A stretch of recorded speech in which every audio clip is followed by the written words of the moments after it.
একটা খুব মার্মিক কথা আজকে হৃদয়ে লিখে নিয়ে যান, হৃদয়ে লিখে নিয়ে যান। জীবন সার্থক কিসে? আচ্ছা, দিয়াশালার প্রচলন এখনো আছে, দিয়াশালায় আছে না, ম্যাচ বা দিয়াশালায়, ওতে দিয়াশালার যে কাঠিটা বারুজ আছে, ওই বারুজের একটা কাঠি জলে ফেলে দেন, বিফল হবে কিনা, নষ্ট হবে কিনা, বারুজ আর জ্বলবে না। আর ওই আর একটা কাঠি বের করে একটু ঘষা দিয়ে মন্দিরের প্রদীপটা জ্বালিয়ে জলে ফেলে দেন, দুটোই কাঠি পরিণতি এক কিনা? দুটো কাঠির পরিণতি একই তো হলো, জলে ফেলে। সার্থক হলো কোন কাঠিটা? মৃত্যু ভয় আমাদের শুধু নয়, তো ধ্যান দিয়ে শুনুন, স্বর্গের দেবতারাও মৃত্যু ভয়ে ভীত। এমনকি এই জগৎ যিনি সৃষ্টি করেছেন, স্রষ্টারূপী চতুর্মুখী সনক পিতা ব্রহ্মা, উনিও মৃত্যু ভয়ে ভীত, ওনারও মৃত্যু হবে। ভয় ব্রহ্মাকেও ছাড়ছে না, দেবরাজ ইন্দ্র দেবতাদেরও ভয় ছাড়ছে না মৃত্যু ভয়।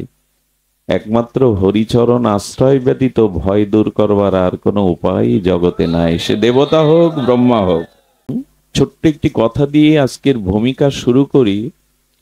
আমাদের সম্বন্ধ, আমাদের আশ্রয় ভগবৎ চরণে কেন, এই প্রশ্ন যদি আসে, তবে আপনাদের কাছে নিবেদন করব, ভগবৎ চরণ আশ্রয় ব্যতীত, ভগবৎ সম্বন্ধ ব্যতীত জগতের কোনো সম্বন্ধ সত্য বা চিরন্তন নয়।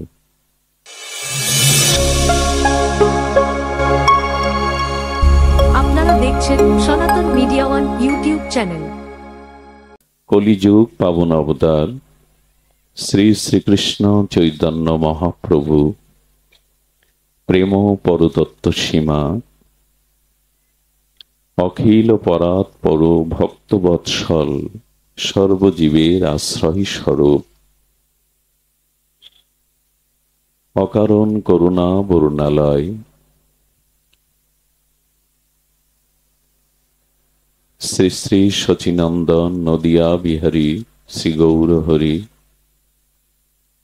পরম পাবন পতিত উদ্ধারণ পতিত তারণ, প্রেম চিন্তামণি দাতা শিরোমণি পরম কারণিক পরম দয়াল অক্রোধ পরমানন্দ, শ্রী শ্রী নিতাই চাঁদের মহা অনুকম্পায়, শ্রী শ্রী রাধা দামোদরের অহেতুকী করুণায়,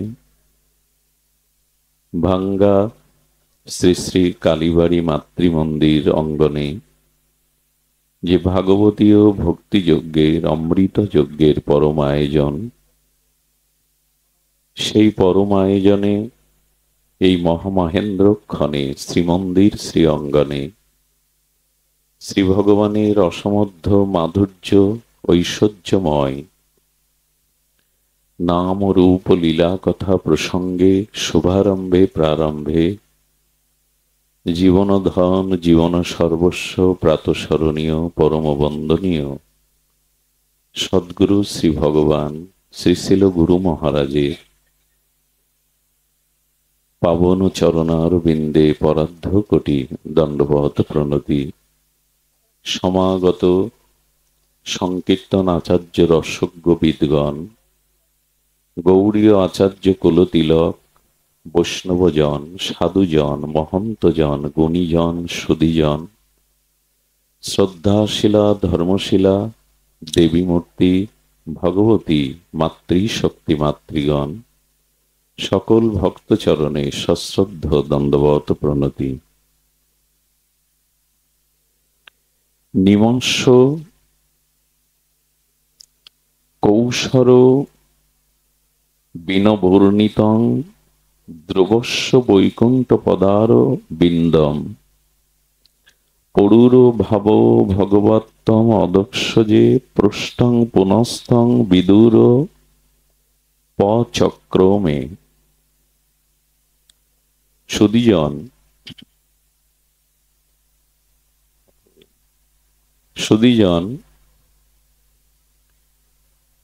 এখানে বর্ণে বৈচিত্র্যে বিচিত্রতায় আমাদের পার্থক্য আছে, কিন্তু এখানে যারা এসেছেন সকলের বিষয়ে একটি সাদৃশ্য আছে যে আমরা সবাই দুঃখী। চিরসুখী নই। এবং যারা আমরা এখানে সকলে বিষাদ ও দুঃখের মধ্যে আছি, তারা দুঃখ দূর করার চেষ্টা করেননি এমন নয়, সকলেই চেষ্টা করেন, করবেন। দুঃখ সকলের আছে, দুঃখ দূরীভূত করবার চেষ্টাও সকলের মধ্যে আছে। কিন্তু ভগবানের অমৃতময় লীলা কথা ব্যতীত, শ্রী ভগবানের নাম রূপ লীলা, এই অমৃত স্বরূপ গুণকীর্তন ব্যতীত ব্যথা দূর করার কোনো উপায় শাস্ত্র জানায়নি। ব্যথা দূর করার চেষ্টা আমাদের আছে জীবনে, দুঃখ দূর করার চেষ্টা আছে, কিন্তু তব কথামৃতম তপ্ত জীবনম, ভগবানের কথা ব্যতীত সাধু সঙ্গে দুঃখ দূর করার অন্য কোনো প্রকৃষ্ট উপায় নাই। একমাত্র তব কথামৃতম তপ্ত জীবনম, এই তাপিত ত্রিতাপদগ্ধিত জীবের দুঃখ দূর করার উপায় একমাত্র শ্রী ভগবানের নাম রূপ লীলা কথা সাধু মুখে সাধু সঙ্গে শ্রদ্ধাশীল হয়ে শ্রবণ কীর্তন। দেখুন, আজ আপনাদের হরি বলার, হরিকথা শ্রবণের দিন। আজ যদি হরিকথা শ্রবণে, মননে, চিন্তনে, অনুধ্যানে শ্রদ্ধাশীল না হই, তাহলে আর কোথাও শান্তি বা পরমানন্দ পাওয়ার সম্ভাবনা নাই। একজন মহাজন বলেছিলেন, সামনের দিনগুলিতে মৃত্যুর পরে চারজন কাঁধে করে নিয়ে যায়, পেছনে হরিনামের সংকীর্তনের দল বলহরি বলে, আগামীতে তাও পাবেন না।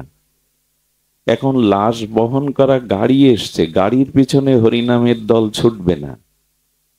এমন একটা দিন আসছে যে আপনার সব দেহটাকে অন্ত্যেষ্টিক্রিয়ার জন্য গাড়িতেই ছুটবে, শহরে তো তাই ছোটে, পেছনে হরিনামটাও যাবে না। এরকম একটা দিনের অপেক্ষা না করে আজ অন্তত হরিকথা হরিনাম আশ্রয় করুন। সুধীজন,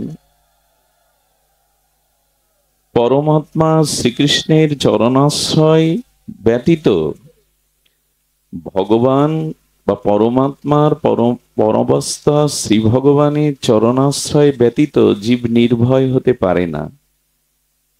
আমাদের ভবিষ্যতের একটা ভয় ঘিরে ধরেছে, আগামীতে কি হবে।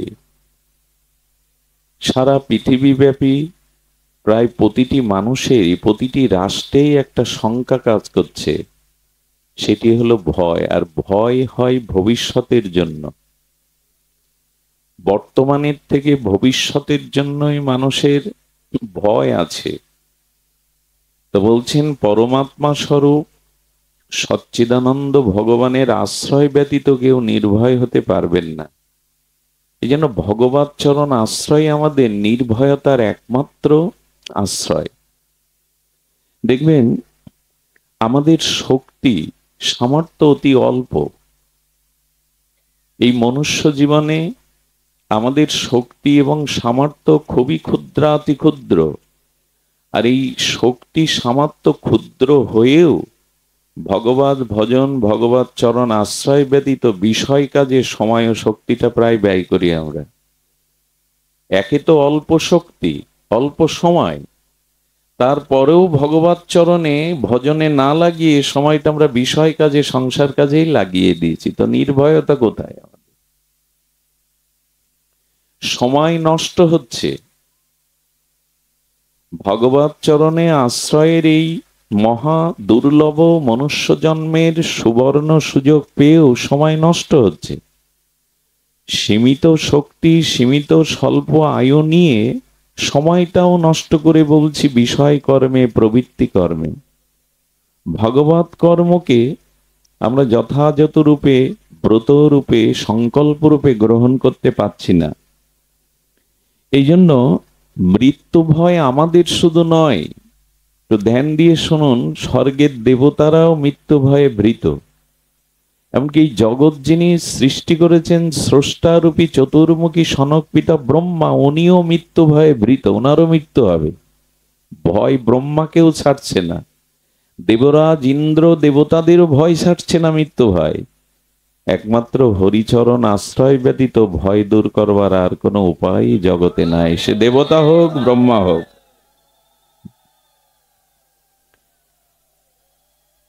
মৃত্যু বা কাল উলোধ্বনিতে একবার দিও মা, একটু স্মরণ রেখো, একবার দিও। সুধীজন, কাল বা মৃত্যু সকলের জন্য প্রযোজ্য, সে ব্রহ্মা হোক বা দেবরাজ ইন্দ্র হোক, সকলের জন্য কাল প্রযোজ্য, কাউকে ছাড়বে না। কিন্তু একটা জিনিস বলি, এই কালও একজনকে ডরায়।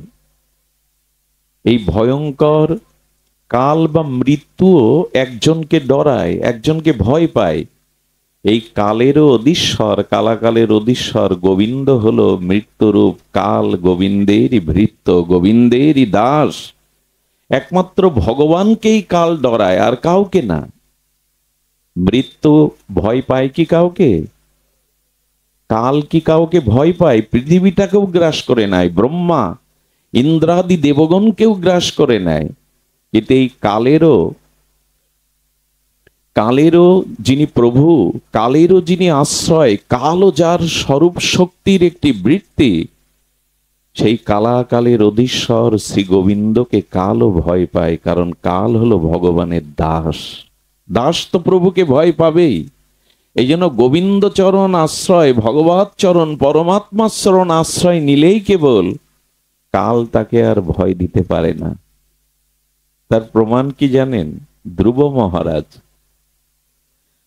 মহারাজ ভগবানের ভজন করতে করতে ক্রমোন্নতিতে যখন প্রেম ভক্তি প্রাপ্ত হয়ে ভগবানকেই প্রাপ্ত হলেন, ধ্রুব মহারাজ কিন্তু মৃত্যুবরণ করেনি। যে দেহ নিয়েই জগতে এসেছিলেন, এই দেহ নিয়েই বৈকুণ্ঠে গমন করেছিলেন, তাও ভগবানের পুষ্প রথে করে। একটু অদ্ভুত সংবাদ ভাগবতে, যে এই দেহটাই সিদ্ধপ্রাপ্ত হয়ে গেছিল, চিন্ময় হয়ে গেছিল। যেমন লোহা খণ্ডটি যদি আগুনের মধ্যে বেশ কিছুক্ষণ রেখে দেন, তো অগ্নি ধর্মটা লোহার মধ্যে তদাত্ম প্রাপ্ত হয়, তখন লোহাটাই অগ্নির স্বরূপ ধরে কিনা? কাঁচা আমটা তো কালো, শক্ত এবং মিষ্ট না, টক। কিন্তু ওই আম একই শাখায়, একই বৃক্ষে, একই আম্রবৃক্ষে, একই শাখায় যখন ওর মধ্যে পরাগ রেণুগুলো পেকে যায়, আমটা পরিপক্ক হয়ে যায়, তখন কাঁচা থাকে না, রংটা কি হয়ে যায়? গৌর বরণ হয়ে যায়। আগে ছিল শক্ত, এখন হয়ে যায় কমল। আগে আস্বাদন ছিল না, টক ছিল, এখন মিষ্ট প্রাপ্ত হয়। একই গাছের একই ডালে একই শাখাতেই তো আম, দুটো পরিণত, একটি কাঁচা অবস্থা, একটি পরিপক্ক অবস্থা।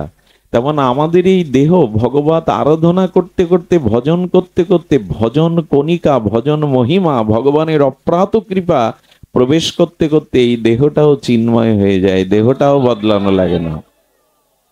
যেমন লোহার মধ্যে অগ্নি প্রবেশ করলো, লোহটা অগ্নিতে তদাত্ম প্রাপ্ত হয়ে অগ্নিধর্ম লোহার মধ্যে প্রবেশ করলো, আর তাতে তখন লোহাটাই অগ্নির স্বরূপে রূপ নিল। ওটা যেখানে দেবেন পুড়বে, আগুনের ক্রিয়া করবে। তেমন ধ্রুব মহারাজ ধ্রুবস্ব বৈকুণ্ঠ পদার, কি বলছেন? পদারদি আহরণম। আচ্ছা, বিমানে উঠতে গেলে একটা সিঁড়ি বেয়ে উঠতে হয়, তো নামতে বা উঠতে সিঁড়ি থাকে। তো ধ্রুব মহারাজ শ্রী ভগবানের পুষ্পরথে হলে চির মধুময় বৈকুণ্ঠ ধামে প্রবেশ করবেন, তো সিঁড়ি কোথায়? ভক্তির আবেশে, ভগবত আবেশে ধ্রুব মহারাজ চলেছেন। এই দেখুন, কাল বা মৃত্যু এসে নিজের মাথা পেতে দিয়েছে, যে আমার মাথায় ভর করে ধ্রুবের মতো ভক্ত ভগবানের রথে উঠুক। কাল মৃত্যু, যাকে ব্রহ্মা দেবরাজ ইন্দ্রদি ভীত, যে কাল বা মৃত্যুর জন্য, সেই কাল বা মৃত্যু মাথা পেতে দিয়েছে, যে ধ্রুবের মতো ভক্তের চরণ যদি আমার মাথার উপরে উঠে, তিনি পুষ্প রথে ওঠেন। বৈকুণ্ঠ গমনে ধ্রুবের জন্য কাল মাথা পেতে দিয়েছেন, মৃত্যুও সোপান হয়ে দাঁড়িয়েছেন। যদি আচ্ছা, ধ্রুবের মতো ভক্ত সর্বভূতে যার ভগবত দর্শন, তিনি কারো মাথায় পা দিতে পারেন? যার সর্বভূতে আত্মদর্শন, ভগবত দর্শন, তিনি কোনো প্রাণীর মাথায় পা দিতে পারেন? ধ্রুবের মতো ভক্ত বলে দিলেন যে, বলে উনি ভগবত আবেশে চলছিলেন, আর ভগবত আবেশে চলতে গিয়ে কার মাথায় পা দিয়েছেন ঠিক এই আবেশ ওনার ছিল না, এই লক্ষ্য ওনার ছিল না। উনি আবেশেই উঠে গেছেন ভগবানের পুষ্পরথে। বৈকুণ্ঠ পদারি আহরণম, ভজনের কি মহিমা, ভগবত চরণ আশ্রয়ের কি মহিমায় দেহ পরিবর্তন করতে হলো না। কাল, যা মহাকাল রূপে মৃত্যু, তিনিও মাথা নত করে দিয়েছেন যে ধ্রুবের মতো ভক্তের চরণ আমার মাথায় পড়ুক। এই জন্য কাল ভগবানের অধীন, কাল ভগবানের ভৃত্য। যদি মহাজন, যদি রাজাধিরাজের আপনি প্রিয় হতে পারেন, তখন রাজার ভৃত্য আপনাকে কি ভয় দেখাবে? ভয় দেখাতে পারে না। এই জন্য ঠাকুর হরিদাস, নামাচার্য হরিদাস ঠাকুর, ভীষ্মদেব, পিতামহ ভীষ্ম, এরা মৃত্যুকে আহ্বান করেছিলেন, এসো আলিঙ্গন করো। এর মৃত্যুকে ভয় না পেয়ে আহ্বান করেছিল, এসো আমাকে আলিঙ্গন করো। ইচ্ছা মৃত্যু সাক্ষাৎ এরা নিজের প্রাণ উৎক্রমণ করেছিলেন স্ব ইচ্ছায়। অনেক দিব্য মহাপুরুষও আছেন, আমি চলে যাচ্ছি, ভগবানকে স্মরণ করতে করতে প্রাণ উৎক্রমণ করলেন, হরি ভজন করতে করতে, হরি স্মরণ করতে করতে। এরা কালকে ডরায় না, এরা বরঞ্চ কালকে আহ্বান করে, এসো আমাকে বরণ করে নাও। এটি সম্ভব হয় একমাত্র ভজনের দ্বারা।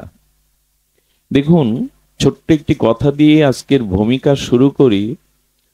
আমাদের সম্বন্ধ, আমাদের আশ্রয় ভগবত চরণে কেন, এই প্রশ্ন যদি আসে, তবে আপনাদের কাছে নিবেদন করব, ভগবত চরণ আশ্রয় ব্যতীত, ভগবত সম্বন্ধ ব্যতীত জগতের কোনো সম্বন্ধ সত্য বা চিরন্তন নয়। কথাটি আবার বলি, একটু হৃদয় দিয়ে শুনুন। এই জগতের পিতামাতা, স্ত্রী পুত্র, বন্ধু কুটুম্ব, সজ্জন, যাদের সাথে আমাদের সম্বন্ধ, এই সম্বন্ধটি যথার্থ সম্বন্ধ নয়।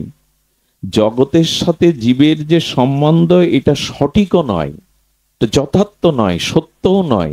একমাত্র ঈশ্বরের সাথে জীবের যে সম্বন্ধ, এটাই যথার্থ, এটাই সত্য, এটাই চিরন্তন। এটা কবে বুঝবো? বলে সহজে বোঝা যাবে না। মহতের কৃপা না হলে, ভগবত কৃপা না হলে এই বোধ আমাদের জাগবে না যে সম্বন্ধ নিত্য নয়। আচ্ছা, লক্ষ্য করুন, যখন কোন শিশু জন্মায়, তখন কি সে কারো স্বামী হয়ে আসে?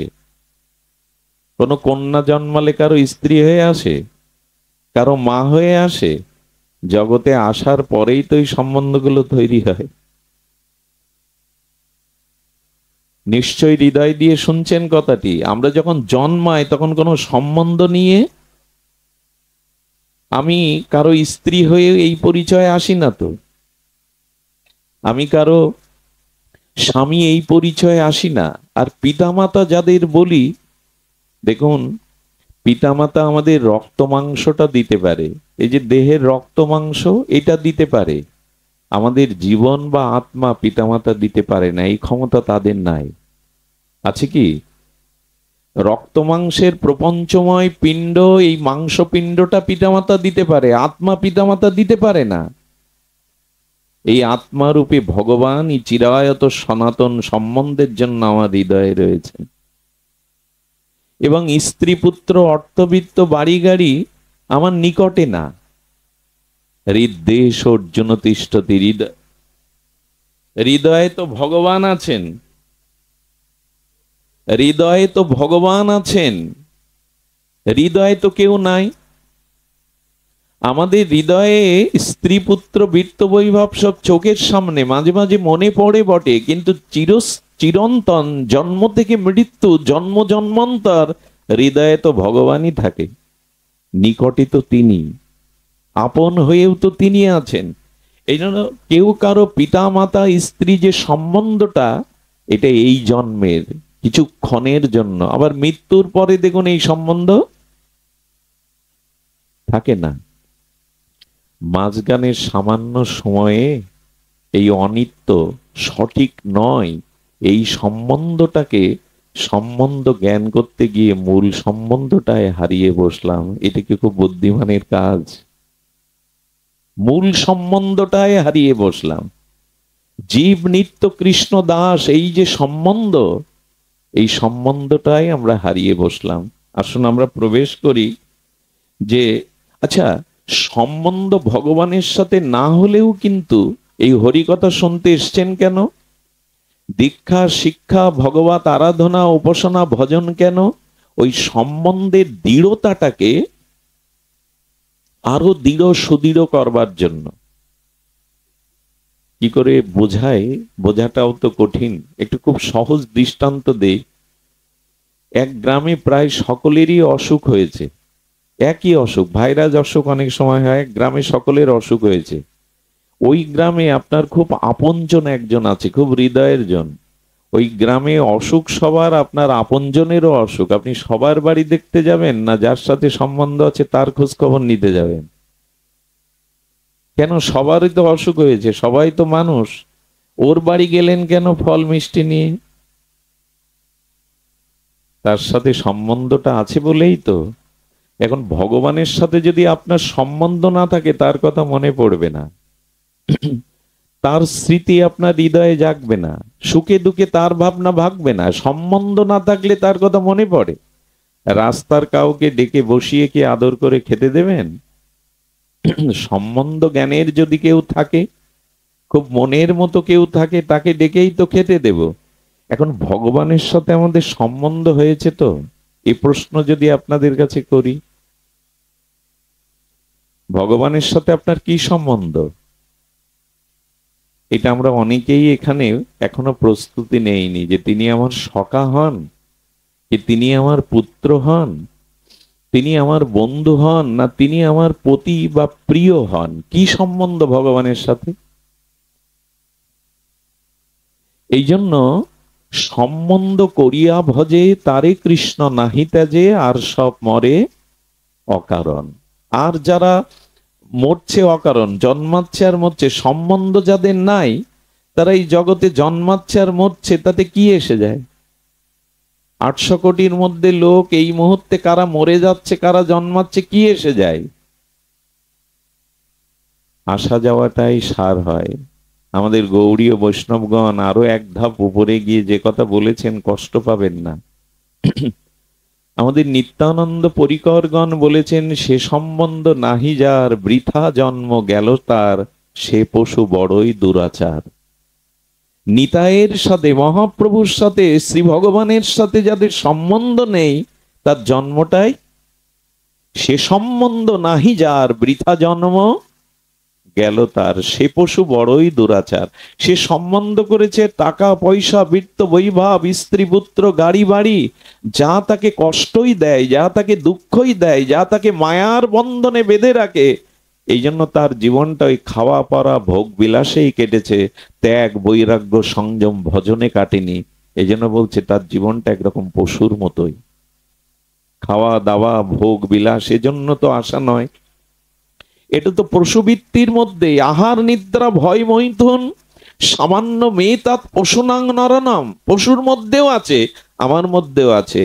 ধর্ম অধিক ধর্মহীনা বিপশু বিষমানা, যার মধ্যে পশুর থেকে অধিক সংযম ত্যাগ ভজন নাই, সে মানুষ আর পশুতে পার্থক্য নাই, সে পশু বড়ই দুরাচার। এখন একটা সম্বন্ধ তো করুন ভগবানের সাথে। এই সময় আপনার আর আমাদের সাথে সম্বন্ধ কি? আমি ভগবত কৃপায় আপনাদের প্রসন্ন দৃষ্টিতে আমি বক্তা হয়ে এখানে এসেছি, আপনি শ্রোতা হয়ে এখানে এসছেন, এটাই তো সম্বন্ধ। একজন ভাগবত পরিমণ্ডলে হরিকথা যজ্ঞে, এই অমৃত কথা সুধা যজ্ঞে একজন বক্তা হবেন, অন্যজন সম্বন্ধ ছাড়া হয়? আমি এখানে বসিছিও একটা সম্বন্ধে, চেয়ারের সাথে আমার বসবার একটা সম্বন্ধ আছে বলে আমি বসেছি, নাহলে বসতে পারতাম না এইভাবে। সম্বন্ধ ছাড়া, আশ্রয় ছাড়া কোনো জিনিস টিকে থাকে না। তো তো সেই সম্বন্ধটাই ভগবানের সাথে, এই আশ্রয়টা ভগবানের সাথে। এটি একটু বলি, যারা শ্রোতা রূপে হরিকথা শ্রবণে এসেছেন তারা ভাগ্যবান, ভাগ্যবতী, তবে ভাগ্যটা আমরা নিতে পারি না। একবার এক অন্ধ ওং নমঃ শিবায়, ওং নমঃ শিবায়, হর হর শঙ্কর বলে গাইতে গাইতে যাচ্ছে। মাতা পার্বতী বলছে, প্রভু, এমন অন্ধ ব্যক্তি, জন্মান্ধ ব্যক্তি আপনার এমন গুণকীর্তন করছেন, আরো ভিখারি কাঙাল, ওকে কিন্তু অর্থবিত্ত দিয়ে দিন। অন্ধ নয়, চোখ সমান। বলা একটু ভুল হলো, লোকটা দরিদ্র, ভিখারি, কাঙাল। ওং নমঃ শিবায়, ওং নমঃ শিবায় করেন, হরগুরু শঙ্কর শিব শম্ভ এই মন্ত্র জপ করেন। মাতা পার্বতী দয়ার্ধ হৃদয়ে বলছেন, প্রভু ওকে একটু ধন দিয়ে দিন, ঐশ্বর্য দিয়ে দিন। বলে ও দিলেও নেবে না, ও দিলেও নেবে না। বলে দিয়ে দেখুন না আমার সামনে। ভগবান কিছু মোহরের থলে দিয়ে ও যাচ্ছে যে পথে, সামনে ফেলে দিয়েছে। সামনে 5 হাত গিয়ে বলছে যে অন্ধ লোক কিভাবে হাঁটে, আমি একটু অনুকরণ করে দেখি তো। ও আর অন্ধ সাজার সুযোগ পায়নি, অন্ধ সাজার জায়গা পায়নি। ভগবান ফেলে দিয়েছেন মোহরের তলেটা। 5 হাত দূর থেকে বলছে, অন্ধ ব্যক্তিরাও তো পথে চলে, কিভাবে চলে একটু দেখি না অনুকরণ করে। বলে পার্বতী, বললাম না ওকে দিলেও নেবে না। অন্ধ সাজবারও আর সময় পেল না। তা আমরা এই যে ভাগবতে আসি, আপনাদের একটু প্রশ্ন করি, একটা জিজ্ঞাসা করি, এইখান থেকে আমরা ফসলটা নিতে পারি না কেন? এই যে সম্বন্ধ, এই যে ভগবত ভক্তি, এই যে অনুরাগ কেন নিতে পারি না? দেখুন একটা কথা বলি, কষ্ট পাবেন না। পিতাও হিসাব করে, আমার সম্পত্তি, আমার উত্তরাধিকারী যে পুত্রকে দেব সে যোগ্য হয়েছে কিনা, এটা নষ্ট করবে কিনা। পিতা এই ভাবনা ভাবে কিনা, সব পুত্রকেই কি দিয়ে যায় সহায় সম্পদ, সম্পত্তি? আচ্ছা, আপনি মাটির ঘট নিয়ে কুয়োতে জল তুলতে গেছেন, 1 ঘট জল পাওয়ার পর বলছে, কুয়ো তো ক্ষুদ্র, এ আর বেশি দেবে কি আমায়, আমি সমুদ্রে যাই। ওই ঘট নিয়ে সমুদ্রে জল তুললো, পাবে কতটা? কারণ কি? কারণ পাত্রতাই তো সেই ঘট। তা সে কুয়োতে যাক আর মহাসাগরে যাক, পাত্র যেমন পাবে তো তেমন। তেমন শ্রোতা হিসাবে যারা আসি, তাদের ভাগবত কৃপা লাভের জন্য একটু পাত্র হওয়া দরকার। এই পাত্ররূপ আচ্ছা, আপনার চোখ আছে, দৃষ্টিশক্তি আছে, আয়নায় নিজের প্রতিবিম্ব দেখতে পাচ্ছেন না, কারণ কি? প্রতিবিম্ব দেখতে পাচ্ছেন না দর্পণের মধ্যে, দর্পণটা ধুলায় জমে গেছে। শুধু চোখ থাকলেই আপনি দর্পণে দেখতে পাবেন না, দর্পণের ধুলাটাও পরিষ্কার করতে হবে, দুটোই পরিষ্কার থাকতে হবে, চক্ষু এবং দর্পণ। তেমনি ভাগবত বক্তা বলে যান আমাদের সিদ্ধান্তের কথা, আমাদের আত্মকল্যাণের কথা, ভগবত ভক্তির কথা। কিন্তু আমার হৃদয়ে যদি মসৃণ না থাকে, ওখানে দেখবেন কি করে, চিনবেন কি করে নিজেকে? একটা যোগ্যতার বিষয় আছে। শ্রোতা হয়ে এলে একটা ধারণের, একটা গ্রহণের পাত্র হতে হয়। পাঠে অধিকাংশ মানুষ ঘুমিয়ে পড়ে, অলসতা প্রকাশ করে, তাদের মুখের ভাষা বলে না যে তারা আনন্দ পাচ্ছে। এখানে তারা নিতে আসেনি, অনেক জন্মে নিতে আসে নাই তারা, সুধীজন। এই জন্য নিজেকে শ্রদ্ধাশীল হয়ে ভাগবত কথামুখী হয়ে থাকুন। শ্রবণেরও একটা যোগ্যতা আমাদের বিশেষ প্রয়োজন। যোগ্যতার কথা কি বলবো, হরি কথা তো শুনছি, হরিনাম তো আমরা শ্রবণ করছি, নাম কীর্তন শ্রবণ করছি, কিন্তু যদি যদি আমাদের প্রত্যক্ষ ফলের দিকে তাকাই, তবে সেটা বড় খুব কষ্টের। কেমন জানেন, একটা দৃষ্টান্ত দিই আমাদের যোগ্যতা, আমাদের মান্যতার দিকে।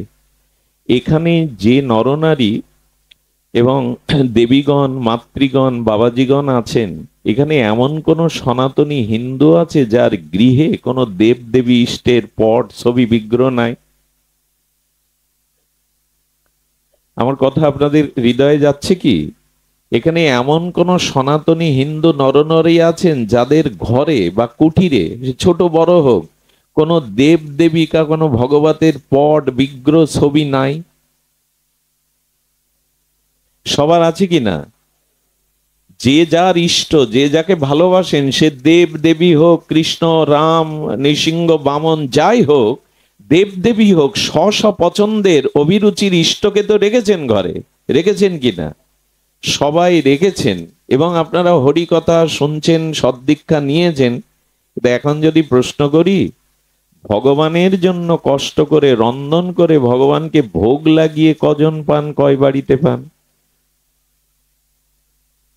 আমি যদি বলতাম যে আপনারা হাত তুলুন, কার বাড়িতে দেব দেবী ভগবানের কোনো পট বিগ্রহ নেই, আপনারা কিন্তু সবাই হাত তুলতেন। কিন্তু যখনই বলতাম যে আপনি বাজার করেন, আপনি ছেলে মেয়ে, আপনি 3 বেলা আহার করেন, ভোজন করেন, অথচ ভগবানের জন্য কষ্ট করে রান্না করে তাকে একটু নিবেদন করে প্রসাদ পান কজন, তখনই হাত সকলেই তুলবে না। হাত তুলতে বলিনি কাউকে লজ্জা দেওয়ার জন্য এই ব্যাসপীঠ না। এখানে আমাদের চেতনা উন্মেষ, আমাদের দিব্য ভাগবত প্রেরণার জন্যই এখানে আসা। এই জন্য শুনছি তো অনেক, এটা একবারও কি মনে হয় না এ সংসার তার, এ যা কিছু জগতে তারই? দেখুন ভগবানের কৃপাটা দেখুন, ভগবানের কৃপাটা দেখুন। এই যে আপনি কথা বলছেন, এই যে বাক্য, এই যে আপনি বাক্য স্ফুরণ করছেন, এটাও ভগবানের কৃপা। অনেকে এরকম বলে থাকেন, ভগবান আমার দিকে কৃপা দৃষ্টি দিচ্ছেন না, আমার এই দুঃখ দুর্দশা দৈন্যতা ভগবান আমার দিকে দৃষ্টি দেয় না। আরে ভগবানের কৃপা ছাড়া আপনি কথাও বলতে পারেন না। এই যে কথাটা বলছেন না, শুনছেন, এটা তার কৃপাটা বহু দূরে না গিয়ে এই যে বাক্যটা আপনি বলেন, এটা তার কৃপা। যদি বলেন কেমন, আচ্ছা জন্মের পর শিশুকে কথা বলতে বলুন তো নিজের চেষ্টায়। তো ডাক্তারের ঘরে জন্মেছে, মাস্টারের ঘরে জন্মেছে, মানব শিশু, ওকে কথা বলতে বলুন তো। শিশু জন্মে কথা বলতে পারবে? সময়ের অপেক্ষা আছে কিনা। তারপরে ভগবান না বলতে দিলে সারা জীবনেও বলতে পারবে না, বোবা হয়ে জন্মাবে। কথা বলাটা কার কৃপা? যদি আপনার কৃপাতে, আপনার শক্তিতেও তো জন্মের পরই মা বাবা বলতে শুরু করতেন। বলেছে কি? কৃপাটা কার? কৃপা করছে না, আমার দিকে তাকাচ্ছে না। আরে তোমার কথাটা পর্যন্ত তার কৃপার দান, এটা বোঝো না? সবিতেই তার করুণা কৃপা, কিন্তু উপলব্ধি কই? কৃষ্ণের সংসার তাকে ঘরে রেখে দিয়েছে, অথচ তাকে একটু নিবেদন করে একটু দেওয়ার মানসিকতা নাই। বলে দেই তো, নকুল দানা দেই, চিনি দেই। আপনি 3 বেলা চর্বশেষ্য লেজ্জ পেয়েও পাবেন, তার বস্তু পাবেন, অথচ আপনি তাকে না দিয়ে নকুল দানা, হ্যাঁ, একটু বাতাসা, একটু ফল, যা অনেকেই তুলে নিজেও পায় না। যেটা দেয়া হয় ওখানে সেটা নিজেও পায় না, পিপিলিকা এসে ভর করে। হ্যাঁ, এখন শুনছি তো অনেক, যোগ্যতা বাড়লো কই? অনেক দিন তো শুনছি হরি কথা, তো তাকে দিয়ে একটু প্রসাদ পাওয়ার মতো মানসিকতা জাগলো কই আমার মনে? সুধীবৃন্দ, এই জন্য আমাদের স্বভাব সংশোধন হওয়া দরকার। হরি কথা শুধু শ্রবণে, আর এখানে বক্তা শ্রোতা হয়ে আমরা শ্রবণ কীর্তন করছি বটে, কিন্তু আমাদের জীবনে প্রয়োজন আছে। এখানে এত কথা হচ্ছে কেন? এই জায়গাটা তো সব ভুলিয়ে গেল, সব ভুলিয়ে গেল। এত কথা বলো না, মায়ের কাছে দিয়ে দাও, মায়ের কাছে দিয়ে দাও। সুধীজন, আসুন আমরা আশ্রয় ফিরে আসি। জয় রাধে। ওকে নিয়ে যান, নিয়ে ওর মার কাছে দেন। ও শিশু তো, ও বসে থাকবে না। দেখুন, আমাদের প্রথমত সেবা ভাবনাটা দরকার, খুব মূল্যবান একটি মহত্বপূর্ণ কথা। সেবা ভাবনাটা আমাদের জাগা প্রয়োজন, না হলে মনুষ্যত্বের পরিচয় আমি দিতে পারবো না। ভগবত্তার পরিচয় তো অনেক পরে, ভদ্রতার পরিচয় দিতে পারবো না, তো ভক্তের পরিচয় দেব কি যদি সেবা না থাকে? সেবাই ধর্ম, সেবাই প্রেম। এই সেবা ভাবনাটা অন্যদের প্রভু দেয়নি। আচ্ছা লক্ষ্য করেছেন না? আপনি বাবা এইদিকে তাকান, এদিকে তাকান, এদিকে তাকান। এই ওই বাচ্চাটাকে মায়ের কাছে দিয়ে দিন। জয় শ্রীরাধে। এদিকে লক্ষ্য করুন।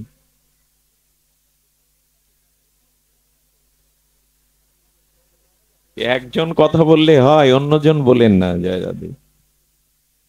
মানুষ ব্যতীত অন্য প্রাণীদের মধ্যে সেবা ভাবনাটা নাই বললেই চলে, সীমিত। আচ্ছা, লক্ষ্য করেছেন কোন জন্তু জানোয়ারের পায়ে আঘাত লাগলে কাউকে মলম টানতে দেখেছেন? তার মা বাবাকে, তার সাথীদের ব্যান্ডেজ করতে দেখেছেন? করে না। সেবা ভাবনাটা ঈশ্বর ওদের দেয়নি। হ্যাঁ, ওরা গা চাটাচাটি করে, শোকাশুকি করে, শিং দিয়ে একটু চুলকিয়ে দেয়, এর বাইরে না। ঘা লাগলে ওখানে পিতামাতা ওদের যারা স্বজাতি যারা, তারা এসে মলম লাগাই তো, ব্যান্ডেজ দিয়ে দেয় তো। এটা মানুষ পারে।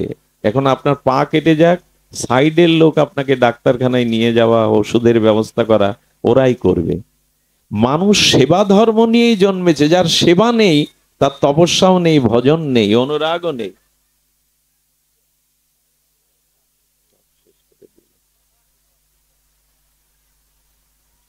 এই জন্য সেবা ভাবনাটা প্রয়োজন। সেবা আমরা নিতে শিখেছি।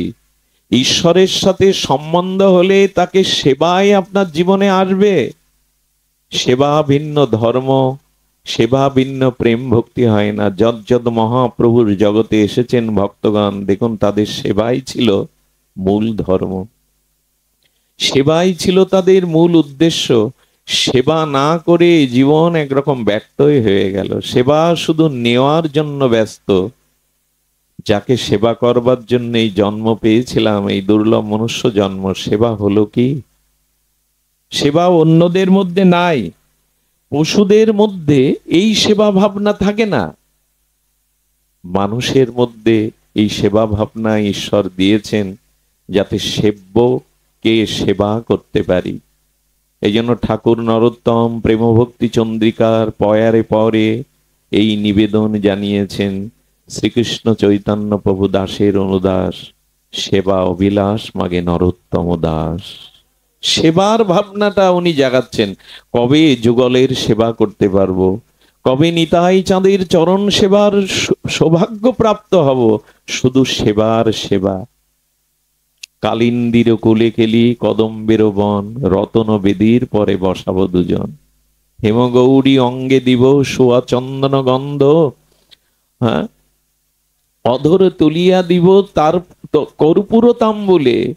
কবে বিজন করব, কবে মালতীর মালা পরাবো? এই সেবা ভাবনা জাগে কই? কবে নিতাই চাঁদের চরণ সেবা করব, কবে গৌর বলে কাঁদবো, কবে গৌর বলে সেবা অনুরাগে বৈষ্ণব বৈঠকে বসবো, কবে সাধুগুরু বৈষ্ণবের সেবার জন্য দেহ ক্ষয় করব, কবে? এটি বিশেষ আশীর্বাদ ছাড়া, মহাপুরুষের কৃপা বা আশীর্বাদ ছাড়া হয় না। একটা কথা বলি, ধর্ম শুধু বলবা এবং শোনার মধ্যে না, ধর্ম উপলব্ধির মধ্যে। আমি উপলব্ধি যদি না হয়, আপনার সামনে এখন মুরলীধারী ত্রিভঙ্গ মুরারি শ্যামসুন্দর ভগবানও যদি আসেন, আপনার কিছু হবে না।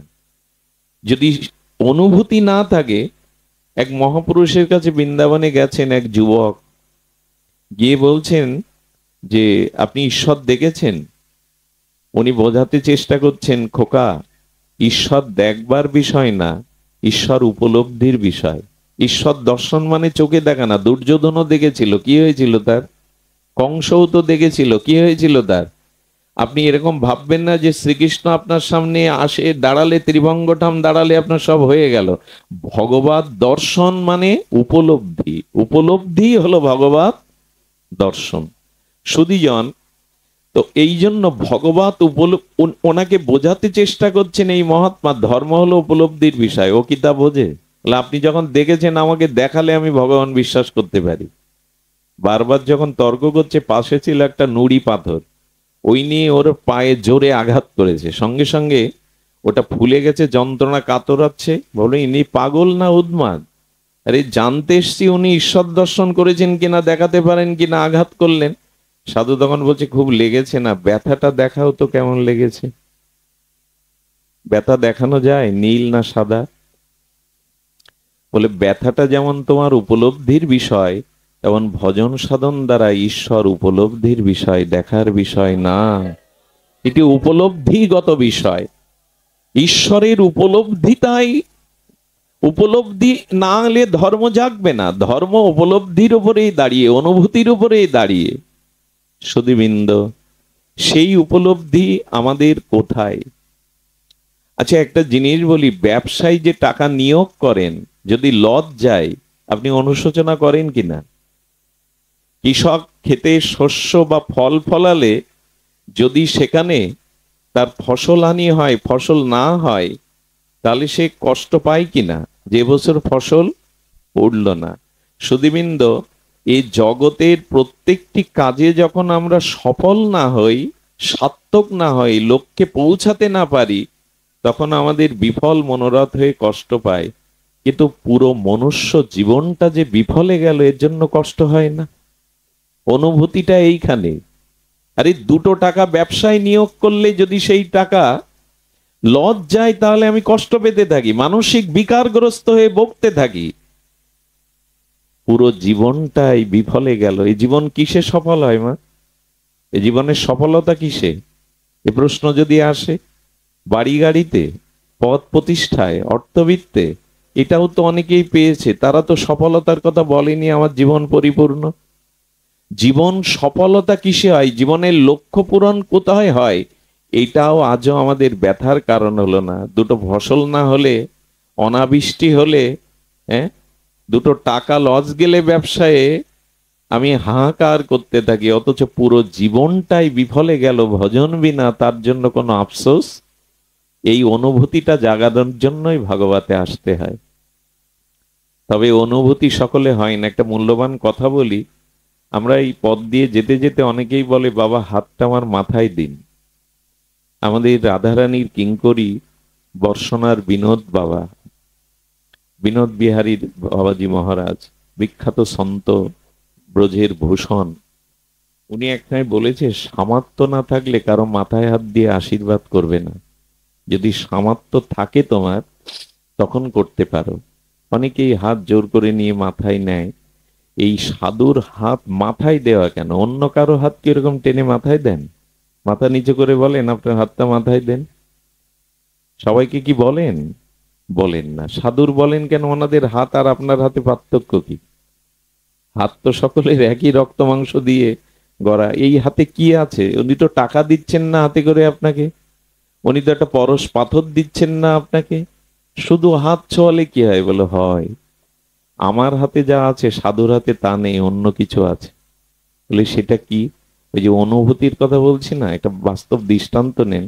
বলরাম বসুর বাড়িতে এসছেন পরম পুরুষ রামকৃষ্ণদেব, ঠাকুর রামকৃষ্ণ পরমহংস। উনি মায়ের ভজন করতে করতে মাঝে মাঝে সমাধিস্থ হয়ে যাচ্ছেন, চোখ ঊর্ধ্বমুখী হয়ে যাচ্ছে, স্থির হয়ে যাচ্ছেন। ওই পথ দিয়ে যাচ্ছিল ল কলেজে পড়া ভীষণ তার্কিক নরেন্দ্র দত্ত, ভাবিকালে যিনি স্বামী বিবেকানন্দ। উনি গিয়ে বলছেন, চল একটু বুজরুগি দেখে আসি। উনি সাধুদের সেইভাবে তর্ক করতেন, খুব আইনের ছাত্র তো, প্রথম জীবনে খুব তার্কিক ছিলেন।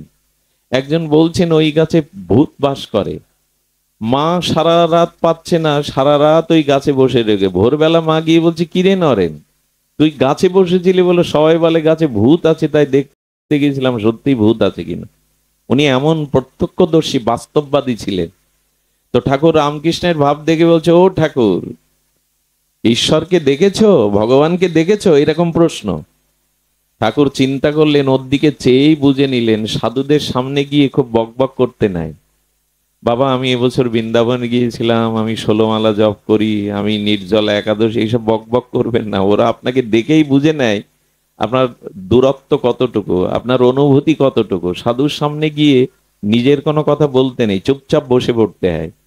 ওনাদের দৃষ্টি দেখতে পায়।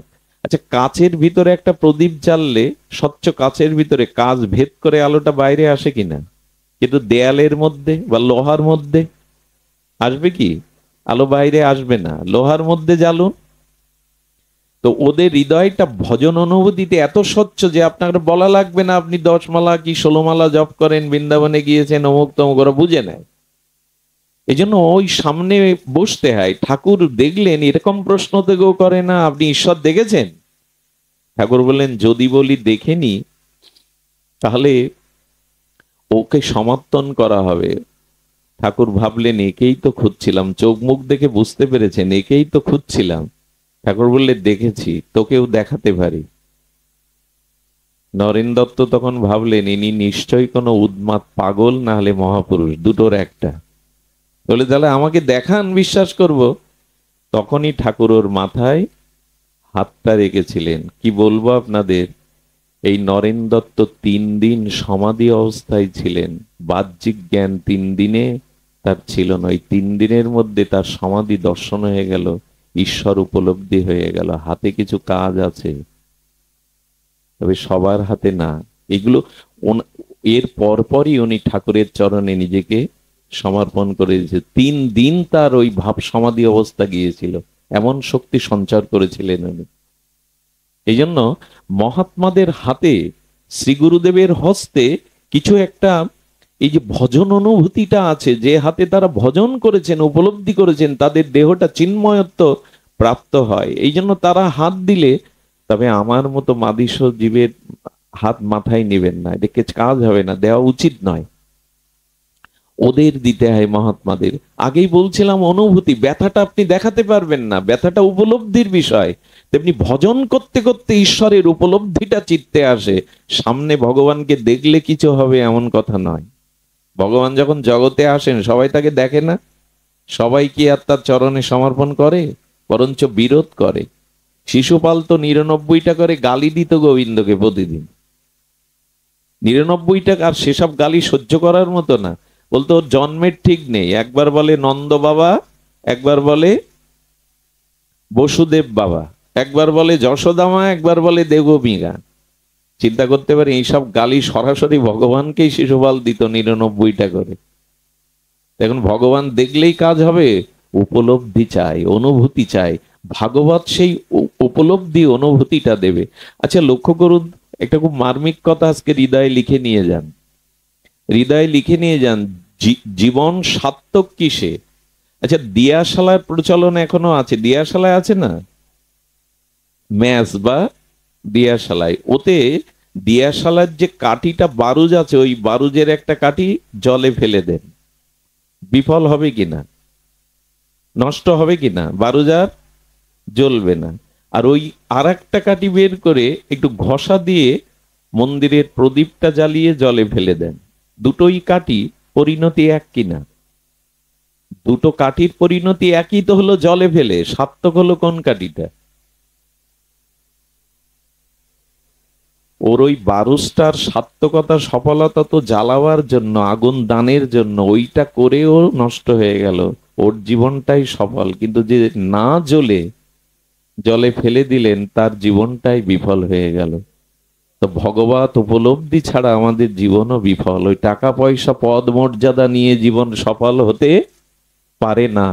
ভগবত, এই যে সেবা, ভগবত সেবা ভাবনাটার মধ্যেই আমাদের জীবনের চরম উপলব্ধি, চরম উপলব্ধি। তবে আপনাদের এইটুকু বলি, জীবন সফল হবে ভগবত সেবার মাধ্যমে। এই জীবন একরকম সেবাবিহীন বৃথাই গেল। সেবা মানে কিন্তু আমরা বহুবার চর্চিত বিষয়, সেবা মানে সুখ দেওয়া, ভগবানকে আনন্দ দেওয়া, সুখ, তাৎপর্য, সুখময় তাৎপর্য, ভগবানকে সুখ দেওয়া, এরই নাম সেবা। সেবা মানে বিরাট আয়োজন না, সেবা স্বল্পতেও হতে পারে, কিন্তু ভাব চাই। তেমন মনুষ্য জীবনের সফলতা, এটা আজও আমরা, সেবা ছাড়া হবে না। ভগবত আরাধনা ছাড়া, ভগবত সেবা ছাড়া মনুষ্য জীবন সফল হতে পারে না। আপনাদের একটা দৃষ্টান্ত দেই, আপনাদের মনে পড়ে ব্রহ্মার মানস পুত্র, যার থেকে আমাদের এই মনুষ্য সমাজ সৃষ্টি, তার নাম মনু। মনু থেকে মানব এসেছে, তাই তো? শতরূপে এবং মনু, ব্রহ্মার মানস পুত্র, আমাদের আদি পিতা মাতা। স্বয়ম্ভু মনু এবং দেবী শতরূপা, এরা ব্রহ্মার অংশ থেকে, দেহ থেকে সৃষ্টি করেছিলেন, এদের সৃষ্টি করার জন্য। আর এই ভগবান মনু বলা হয় তাকে। মনু সংহিতা আমাদের মানব সংবিধান, সনাতন সংবিধান, এবং সমগ্র মানব জাতি, আমাদের সনাতনী মানব জাতির সৃষ্টি এই ভগবান মনু থেকে। ব্রহ্মার মানসপুত্র মনু শতরূপা থেকেই আমাদের সৃষ্টি, আমাদের আদি পিতা মাতা। এই মনু অযোধ্যাতে উনি 1000 বছর রাজ্য শাসন করলেন, প্রজাবৎসল রাজা, ন্যায়পরায়ণ রাজা। খুব ধ্যান দিয়ে শুনতে হবে। ওনার 2 পুত্র, উত্থানপাত, প্রিয়ব্রত, 3 কন্যা, আহতি, দেবাহতি আর আহতি, দেবাহতি, প্রসূতি, এই 3 কন্যা। ওনার পুত্র কন্যাও সফল, উনি রাজা হিসাবে সফল, উনি ন্যায়বৎসল, প্রজাপরায়ণ, কর্তব্যপরায়ণ। কিন্তু বৃদ্ধ বয়সে হঠাৎ দেখলেন কানের পাশে আয়নাতে দেখছেন চুল পেকে গেছে। এই চুল পাকা দশাটা দেখে বিরাজ বদনে বসে বসে উনি ভাবছেন, মুখটা বিষণ্ণ। শতরূপা দেবী এসে বলছেন, আপনি এই জগতে একজন সফল রাজা, আপনি মনু, আপনি, আপনার পুত্র কন্যা, আপনার দানশীলতা, আপনি সর্বদিক দিয়ে সফল, আপনি কেন বিষণ্ণ বদনে বসে আছেন? মনু কি বলল জানেন? মনু বলল, আমার জীবন সফল করতে পারিনি। আচ্ছা, এই যে দান ধ্যান, রাজা হওয়া, বড় পদমর্যাদা আর বিদ্যান পুত্রকন্যা পাওয়া, এতে সফল হয় না যেটাকে আমরা সফল মনে করি? মনু বলছেন না। মনু তখন বললেন, ভগবত আরাধনা ব্যতীত জীবন কখনো সফল হতে পারে না। ভগবান মনু এই চিন্তা করেছিলেন, রাজা তিনি, কিন্তু আমাদের এই চিন্তা হয় আমার জীবন সফল হলো কিনা। সফলতার মাপকাঠি ভগবত ভজনে। একটু ধ্যান দিন কথার দিকে। ভগবান এই চিন্তা মনুর চিত্তে আসে, শতরূপার সাথে এসে বলল, জীবন সফল করতে হবে, আর নয়। তারা বেরিয়ে গেছিল কোথায় জানেন? নৈমিষারণ্যে। এই নৈমিষারণ্যে 1000 বছর তপস্যা করেছিলেন। জীবন সফল রাজা হলেও হয় না। এই দেখুন তার দৃষ্টান্ত। উনি শতরূপাকে নিয়ে রাজ্য পরিত্যাগ করে পুত্রকন্যাকে রেখে নৈমিষারণ্যে গিয়েছিলেন তাদের উপরে ভার দিয়ে। এখন আমরা কোথায় যাব? এই নৈমিষারণ্য মানে ভজন, ভজনের স্থলে যেতে হবে আমাদের। আমাদের ভজনে যেতে হবে। কিন্তু দুঃখের বিষয় কি জানেন? একটা গাভী তার বৎসটি মায়ের বাটে দুধ ছেড়ে দিলে মা গাভী খুব বেশি খোঁজ আত্মার নেয় না। পাখি যখন নিজে নিজে ডানা মেলে উঠতে থেকে তখন মা পাখি আর তাকে সাথে রাখে না, ওরা ত্যাগ করতে শিখেছে। আমরা ছেলে মেয়ে বড় হয়ে 50-60 হলো, এইবার ওদের উপরে দায়িত্ব দিয়ে ভগবানের ভজন করো, এটাই শাস্ত্রের নির্দেশ, যেটাকে বানপ্রস্থ বলা হয়। কিন্তু ছেলে মেয়ে বড় করে এখন বেঁধে গেল নাতি নাতনিতে। ওদের মুখ না দেখলে আমার দিন ভালো যাবে না। বাবা আর কত? হ্যাঁ, জীবন সফল করবার জন্য ভজন করতে এসছে এই দুর্লভ জ্ঞানময়, প্রজ্ঞাময়, বিবেকময়, বিচারময় এই মনুষ্য শরীর পেয়েছো ভজন করার জন্য, ভগবানের সেবার জন্য। কিন্তু সেই নাতি নাতনি, তাদের নিয়েই এই জীবন কাটানো। নাতি নাতনিকে ভালোবাসবেন না এ কথা বলছি না, কিন্তু এত আসক্তি ভালো না। মৃত্যুর সময় ওই আসক্তি আপনার পতনের কারণ হতে পারে। আমার খোকা কোথায়? মৃত্যুর সময় যদি বলে আমার নাতি কোথায়, আমার নাতনি কোথায়, আমার খোকা কোথায়, তো এই ভেবে মরুন। মরলে গতি কিন্তু হবে না। জং জং বাপি সরং ভাবং তেজন্তে কলে বরং তং তম বৈতি কন্তে ও সদা তদ ভাব ভাবিতা। শেষ ছবি তোলার সময় না একটু সতর্ক থাকতে হবে। এখন তো হাতে হাতেই ক্যামেরা, মোবাইলে। আগে মানুষ 20 কিলোমিটার 10 কিলোমিটার শহরে যেত ছবি তোলার জন্য, প্রয়োজন একটু সাবান মেখে একটু পরিপাটি করে একটু নূতন কাঁচা জামিয়ে যেত। এখন ওই ক্যামেরার সামনে বলতো 1 2 3, এরকম আগে বলতো রেডি হন 1 2 3। এখন ঠিক ক্যামেরার ফ্ল্যাশ পড়ার সময় ওনার নাকে একটা মাছি এসে বসেছে। উনি মনে হচ্ছে হাত দিয়ে তাড়াতে গেলে তো ছবি উঠে যাবে ফ্ল্যাশ, উনি নাক কুঞ্চিত করতে গেছে, যদি উড়ে যায়। ছবি নেওয়ার সময় বলছে আমার নাক তো এরকম কুচকানো না, এ ছবি আমি নেব না। ক্যামেরাম্যান বলবেন আমি রেডি হতেই তো বলেছিলাম, 1 2 3ও বলেছিলাম। এখন আপনি যদি নাক কুচকান তা সে দোষ তো আমার ক্যামেরার বা আমার না, সেটা আপনারই দোষ। গোবিন্দ যেন বললেন, মৃত্যুর সময় যে ভাবনা ভাবতে ভাবতেই দেহ ত্যাগ করবে, পরবর্তী গতি তাই হবে। আর এখন যদি বলি ভগবান আমাকে সতর্ক করলো কই? মরার আগে সতর্ক করে। কানের পাশে চুলগুলো পাকা মানে একটা সংকেত দিয়ে দিল সময় ফুরিয়ে আসে। এই যেমন মনু চিন্তা করলেন চুল পেকেছে মানে আর সময় নাই, মনুষ্য জীবন সফল হলো না, এবার ভজন করতে হবে। কিন্তু আমরা চুল কালো করে ঢেকে দেই, তোমার নোটিশ মানলাম না। অনেক দাদু কি করে জানেন, দাঁত পড়ে গেছে, পান খবরি এটেন হামানদিস্তি আনে বাজার থেকে। ভগবানের নোটিশ আর মানি? হামানদিস্তি আনো, পানের রস পান করো, হরি নামের রস আর মুখে দিতে হবে না। ওই বেটে বেটে দাঁত নেই, এখন হামানদিস্তি, দাঁত বাদিয়েও নেই। দেখুন আর কত নোটিশ তো আসে। আচ্ছা, ভগবান যদি আপনাকে জানিয়ে দিতেন যে আপনার 50 বছর পরমায়ু, আপনি বলতে পারতেন, একটা অবকাশ থাকতো যে 40 বছর সংসারে ভোগ সুখ করে নি, শেষ 10 বছর ভজন করব। কিন্তু এরকম কি জানেন আপনার আয়ু কত? নির্ধারণ কি এইভাবে ভগবান করে দিয়েছেন? তাহলে এত নিশ্চিন্তে বসে কেন? জীবনটা সফল করবেন না? আচ্ছা লক্ষ্য করুন তো, পৃথিবীতে প্রায় 850 কোটি মানুষ, কজন মানুষ জগতে সার্থক করতে পেরেছে নিজেকে? কত মানুষ মরল আর গেল, খোঁজ কি রাখি আমরা? কিন্তু সার্থক করার মতো মানুষ জগতে কই? এই সার্থক হয় ভগবানের সাথে সম্বন্ধ করে, যদি ভগবানের সেবা পরায়ণ। রূপ সনাতন আমাদের কেউ কি তার নামে আর সারা বিশ্ব জয়ধ্বনি কেন দিচ্ছে? জীবন সার্থক হয় ভগবত ভজনে, জীবন সার্থক হয় ভগবত প্রেম ভক্তি লাভে। স্বামী বিবেকানন্দ বড় কলকাতার উকিল হয়ে 10টা বাড়ি গাড়ি তৈরি করতে পারত, 2-3 তলা 3-4টে প্রাসাদ সম বাড়ি করতে পারত, কিন্তু নরেন দত্ত ভারত সূর্য হতে পারত না, জাতির বিবেক হতে পারত না, জগতে পূজা পেত না, যদি রামকৃষ্ণ চরণে নিজেকে সমর্পণ না করতেন। সমর্পণ না করলে এটা ভালো উকিল হতে পারতেন উনি, কলকাতায় 10টা বাড়ি বানাতে পারতেন, সুন্দরী রমণী ঘরে আনতে পারতেন, জগৎ পূজার আসনে বসতে পারতেন না। এ জীবন সফল ভগবত ভজনে। আমি প্রায় একটা দৃষ্টান্ত দেই, সেটি হলো কুসুম গন্ধ বিনা এ পৃথিবীতে যত সুগন্ধ তা ফুল থেকেই আসে।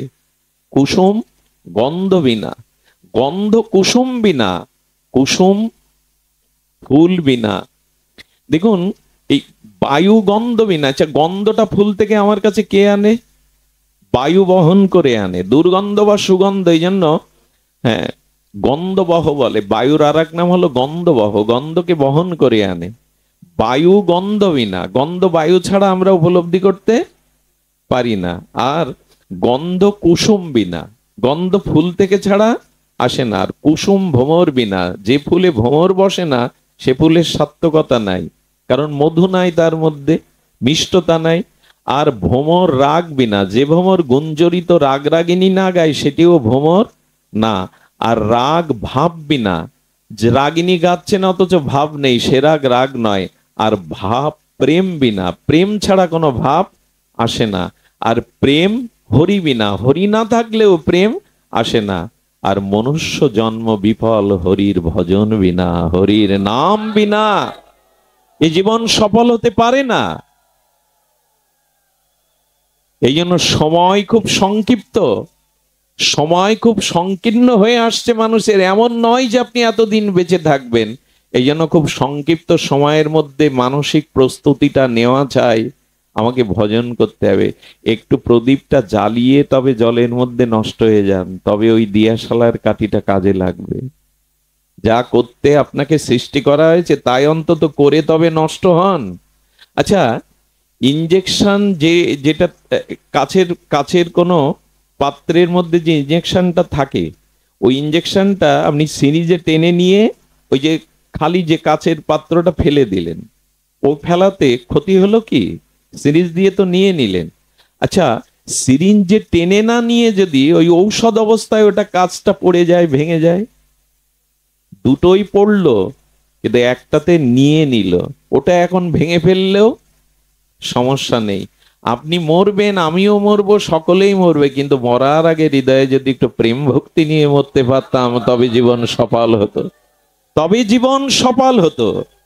আরে দুটোই তো ফেলে দেই আমরা, দুটোই তো ভেঙে যায়, কিন্তু যেটা সিরিঞ্জে ওষুধটা টেনে নেওয়া হয় তখন ওটা নষ্ট হলেও। এই জন্য ভগবত ভজন করে হাসি মুখে ভগবানের কাছে ফিরে যান, সেখানেই আনন্দটা প্রাপ্ত হওয়া যাবে। সুধীজন, এখন এই সেবা করবার জন্য আমাদের কি বুদ্ধি লাগবে? চলেছেন আজকে এই মনু এবং শতরূপা নৈমিষারণ্যে ভজন করছেন। কথাগুলি একটু মার্মিক কথা, যদিও এটা রামচরিত মানসে বাল্মীকিকৃত রামায়ণে এসেছে। বহু বছর তপস্যার পরে ব্রহ্মা আসছেন। ব্রহ্মা এসে বলছেন, আপনার কি বর প্রয়োজন? আপনি অনেক তপস্যায় রত, ব্রহ্মার সাথে কথাই বললেন না। এরপরে ভগবান শিব এলেন, কিন্তু উনি বসেছেন তো ভগবত চরণে প্রেম ভক্তির জন্য, ওনার অন্য কোনো কামনা নাই। ভগবান শঙ্কর এলেও কথা বললেন না, কি প্রয়োজন, ভজন করে চলেছেন। আমি আপনাদের একটা কথা বলি, আমাদের আসলে মামেকং শরণাং ব্রজ, একনিষ্ঠতা নাই। আমরা কৃষ্ণের কাছ থেকে ইচ্ছা পূর্ণ না হলে মা দুর্গার কাছে ছুটি, মা দুর্গার কাছে ইচ্ছা পূর্ণ না হলে মা কালীর কাছে ছুটি। আর কত জায়গায় এক মন ভাগ করে দেবেন? একনিষ্ঠতায় পড়ে থাকুন। এই দেখুন, ব্রহ্মা এসছেন, শিব এসছেন, কিন্তু উনি ভগবানকেই চান, এই জন্য অন্য কিছু প্রয়োজন নেই বিদায় ওনাদের কথার উত্তরও দিচ্ছেন না।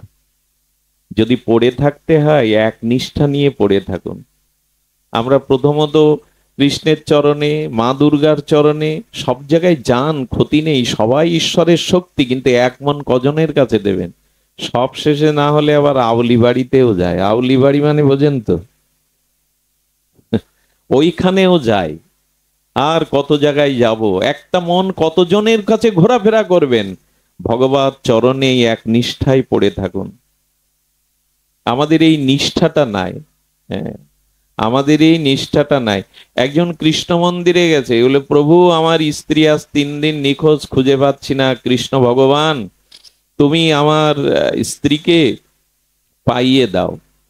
তখন একজন বললে, দেখো স্ত্রী গোবিন্দের কখনো হারায়নি, হারিয়েছিল রামচন্দ্রের, ওই পাশে রাম মন্দিরে যাও। ভগবানের স্ত্রী হারায়নি, যারা হারিয়েছিল, খুঁজে পেয়েছিল, সেই ভগবানের কাছে যাও। আমার দশাটাই বলছে, আমাদের অনেকের দশা এরকম। উনি রাম মন্দিরে গিয়ে বলছেন, হে প্রভু রামচন্দ্র, মা জানকী হারিয়ে গেছিল, আপনি খুঁজে পেয়েছিলেন, আমার স্ত্রীও নিখোঁজ, আমি একটা আপনাকে তীর্ধনুক গড়িয়ে দেব রূপর, আপনি দয়া করে আমার স্ত্রীকে খোঁজ দিন। পাশে একজন বলছেন, রামের স্ত্রী হারিয়ে গিয়েছিল জগৎলক্ষ্মী সীতা, রাম খুঁজে পায়নি, পেয়েছিল হনুমান, খোঁজ দিয়েছিল হনুমানের মন্দির পাশে, ওখানে যাও।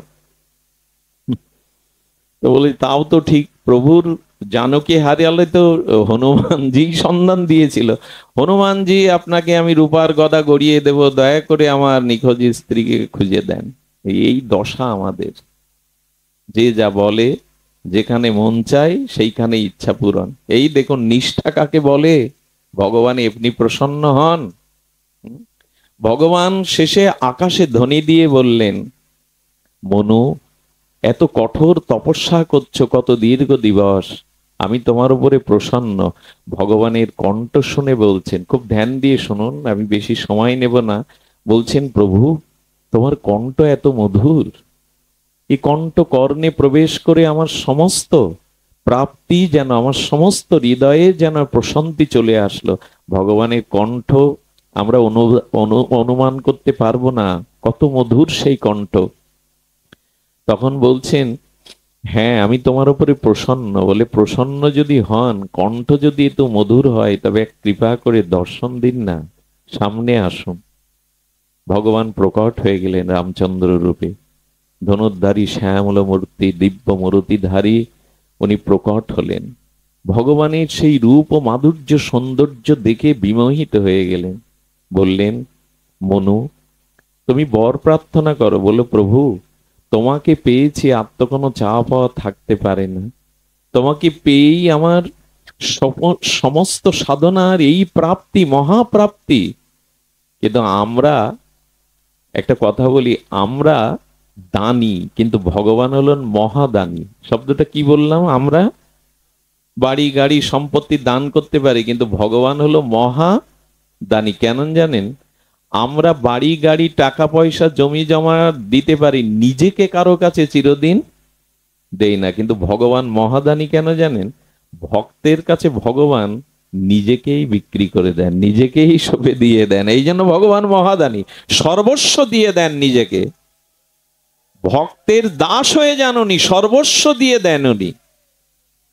এই জন্য ভগবান মহাদানী। ভগবান বলছেন কিছু চাও, খুব ধ্যান দিয়ে শুনুন কি চাইতে হয় ভগবানের কাছে। এই দেখুন, বলেন তোমাকে পেয়ে আর পাওয়ার কিছু, জং লব্ধা চাপরং লভং মন্নাতে নাদিকাং তত যস্মিন স্থিত ন দুঃখেন গুরুণাল্লপি বিলহশ্চতে। যাকে পেলে আর পাওয়ার কিছু অবশেষ থাকে না, যাকে জানলে আর জানার কিছু আক্ষেপ থাকে না, যা লাভ করলে আর লাভের কোনো অপেক্ষা থাকে না, সেটিই তো ভগবানের চরণ। প্রভু আমার অন্য কিছু চাওয়ার নেই। তখন ভগবান বললেন দেখো, আমাকে দর্শন পেলে আমি তাকে কিছু না দিলে আমার বুকে ব্যথা হয়। মায়েদের স্তনের দুধ যদি শিশু সন্তান টেনে পান না করে, মায়ের বুক ভারী হয়, ব্যথা হয়। তো বললেন ভক্তকে কিছু না দিতে পারলে আমার বুকেও ব্যথা হয়। ধ্রুব, আমার বুকেও ব্যথা হয়, মনু কিছু চেয়ে নাও। বললে যদি দিতেই হয় তো এই দেন। ওই রূপ দেখে, মাধুর্য দেখে বললেন আপনার মতো একটি সন্তান আমায় দেন। আজকের অনুষ্ঠানে একটা সার কথা আমরা বলবার প্রস্তুতি নিচ্ছি, যদি হৃদয়ে গ্রহণ করেন। বলছেন যে আপনার মতো, বলি একটু আগে যে তুমি আমায় বন্দনা করলেন, আমি একমেব অদ্বিতীয়, আমি অনন্ত, আমার সমান আর কেউ, ভগবানের সমান কেউ হতে পারে? তুমি বলছো আমার মতো পুত্র, তো আমার মতো তো কেউ হয় না, আমি এক এবং অভিন্ন, একমেব অদ্বিতীয়। অর্থাৎ চাওয়াটা একটু ভুল হলো মনুর, বলতে হতো তুমি আমার পুত্র হয়ে এসো। ভগবানের মতো আর কে হবে? এই জন্য ভগবান বলছেন আচ্ছা আমার দ্বিতীয় তো কেউ নেই, আমার মতো কেউ হয় নাই, তুমি চাইলে আমার মতো পুত্র। তা একটু আগেই তো বললো প্রভু তোমার মতো আর কেহ নয়। তখন বলছে প্রভু বুঝেছি, এক কাজ করো তাহলে তুমি আমার পুত্র রূপে এসো। এই মনুই কে হয়ে এসেছিলেন জানে? রাজা দশরথ, চক্রবর্তী সম্রাট রাজা দশরথ হয়ে এসেছিলেন। আচ্ছা এখানে লক্ষ্য করুন, আমরা যে কিঞ্চিত হরিনাম করছি, ভগবত ভজন করছি, দীক্ষা শিক্ষা নিয়েছি, আমাদের সাধনের পরিপূর্ণতা, ভজনের পরিপূর্ণতা কিসে? খুব লক্ষ্য করতে বলছি কথাটি। আমরা যে ভজন সাধন করছি এর প্রাপ্তি কিসে? আচ্ছা ভজনের এই তিলকমালা নেওয়াটা কিন্তু ভজনের পরিপূর্ণতা একটা অঙ্গ মাত্র, শিখা রাখাটাও একটা ভজনের অঙ্গ মাত্র। এগুলি অঙ্গ, এটি পরিপূর্ণ নয়। তো এই যে সাধু সঙ্গ, হরিকথা, হরিনাম, তিলকমালা, দীক্ষা শিক্ষা যা কিছু করছি, এর পরিপূর্ণতা কোথায়? এর পরিপূর্ণতা কোথায় জানেন? একটা দৃষ্টান্ত এসেছে, খেতে যখন আমরা ধানের বীজ ছড়ান বা শস্যের বীজ ছড়ান, তখন মাটি ছাড়া বীজগুলো দেখা যায় কি? পরিপাটি করে, মাটি পরিপাটি করে উর্বর করে যখন শস্য আমরা ছড়াই বা কোনো বীজ ছড়াই, তখন মাটি দেখা যায়, বীজগুলো দেখা যায় কি দূর থেকে? দেখা যায় না। কিন্তু উপযুক্ত জল, নির্মল বায়ুতে যখন ওগুলো, ধানটা, সর্ষাটা যখন ওগুলো অঙ্কুর উদ্গম হয়ে ফসলের রূপ নেয়, তখন কি হয় বলুন তো?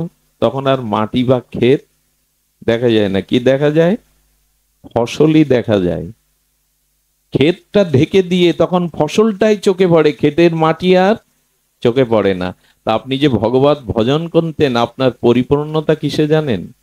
যখন সবকিছুর মধ্যেই, সবার মধ্যে আপনি ভগবানকে উপলব্ধি করবেন, ভগবানকে দেখবেন।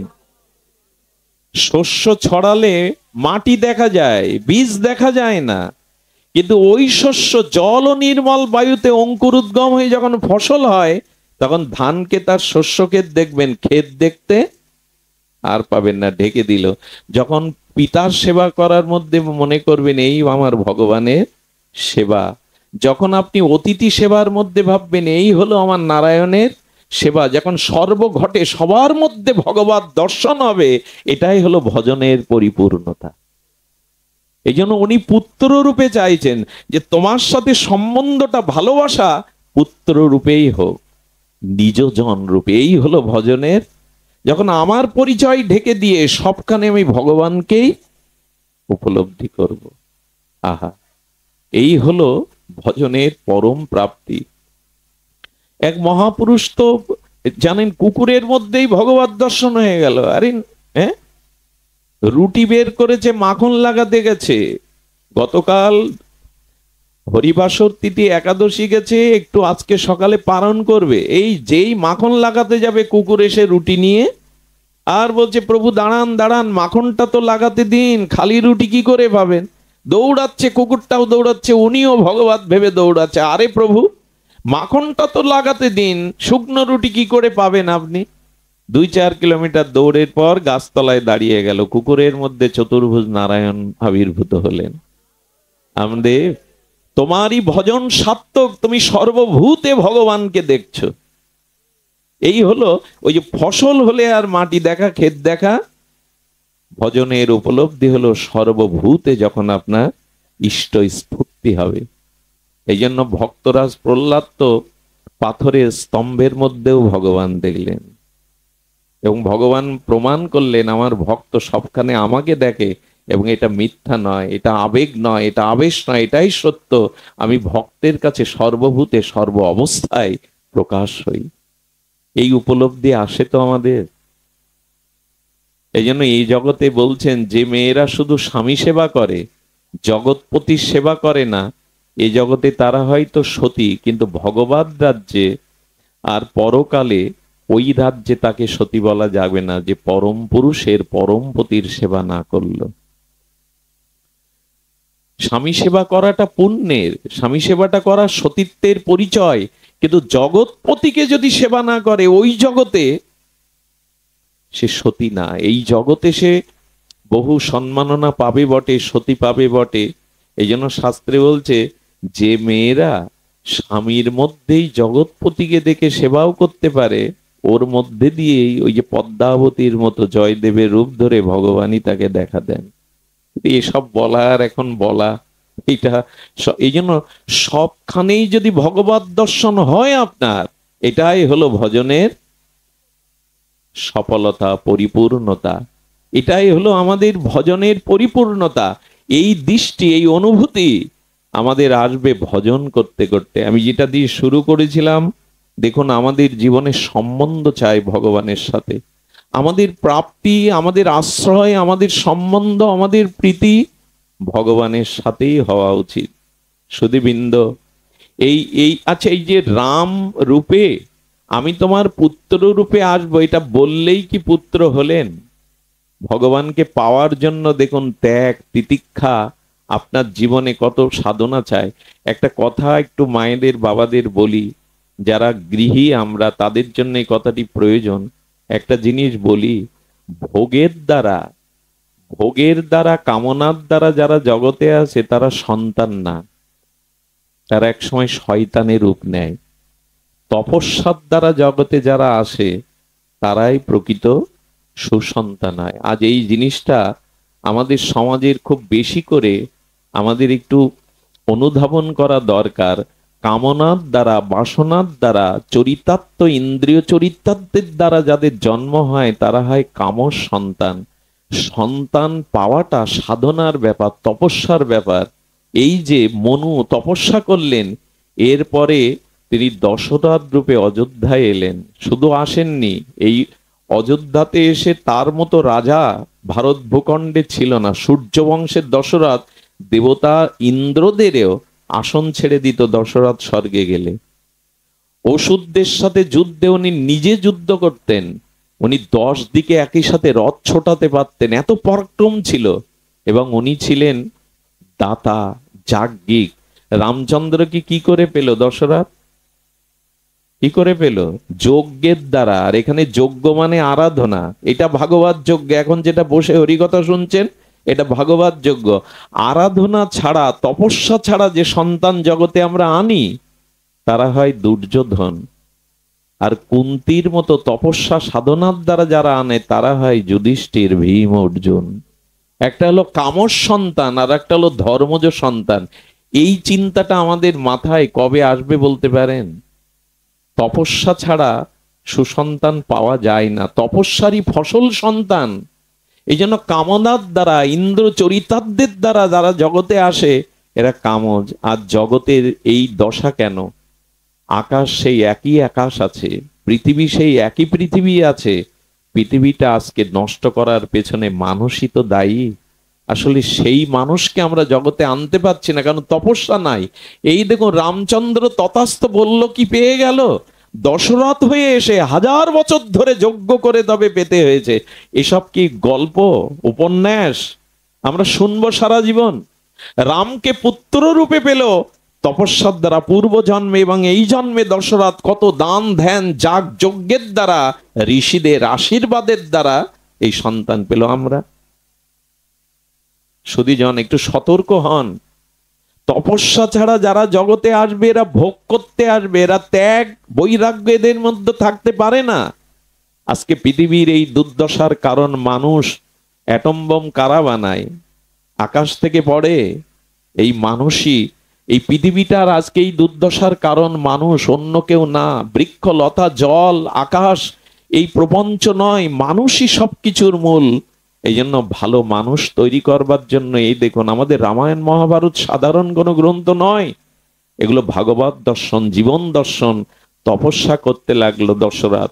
আরো কত দাতা জানেন, আরো সেই তপস্যার দ্বারা রামই এলেন, ভগবান এলেন। সুধীবৃন্দ, কিন্তু পাওয়ারও বিষয় আছে। আচ্ছা, যদি পুত্র রূপে ভগবানকে পেলেন, মুখাগ্নিটা রাম করতে পারলেন না, এবং পিতার মরার পরে পাশেও ছিলেন না, অন্ত্যেষ্টিক্রিয়া করতে পারলেন না কেন? এই প্রশ্ন যদি আসে, এত তপস্যা করে তোমাকে পুত্র রূপে পেল, কিন্তু মৃত্যুর সময় তুমি তার পাশে থাকলেন, এমনকি মুখাগ্নি চিতার কাজটা ভরত করেছিল, রাম করেন। এর কারণ কি? এগুলো আমাদের জানতে হবে, এগুলি আমাদের সনাতন দর্শন।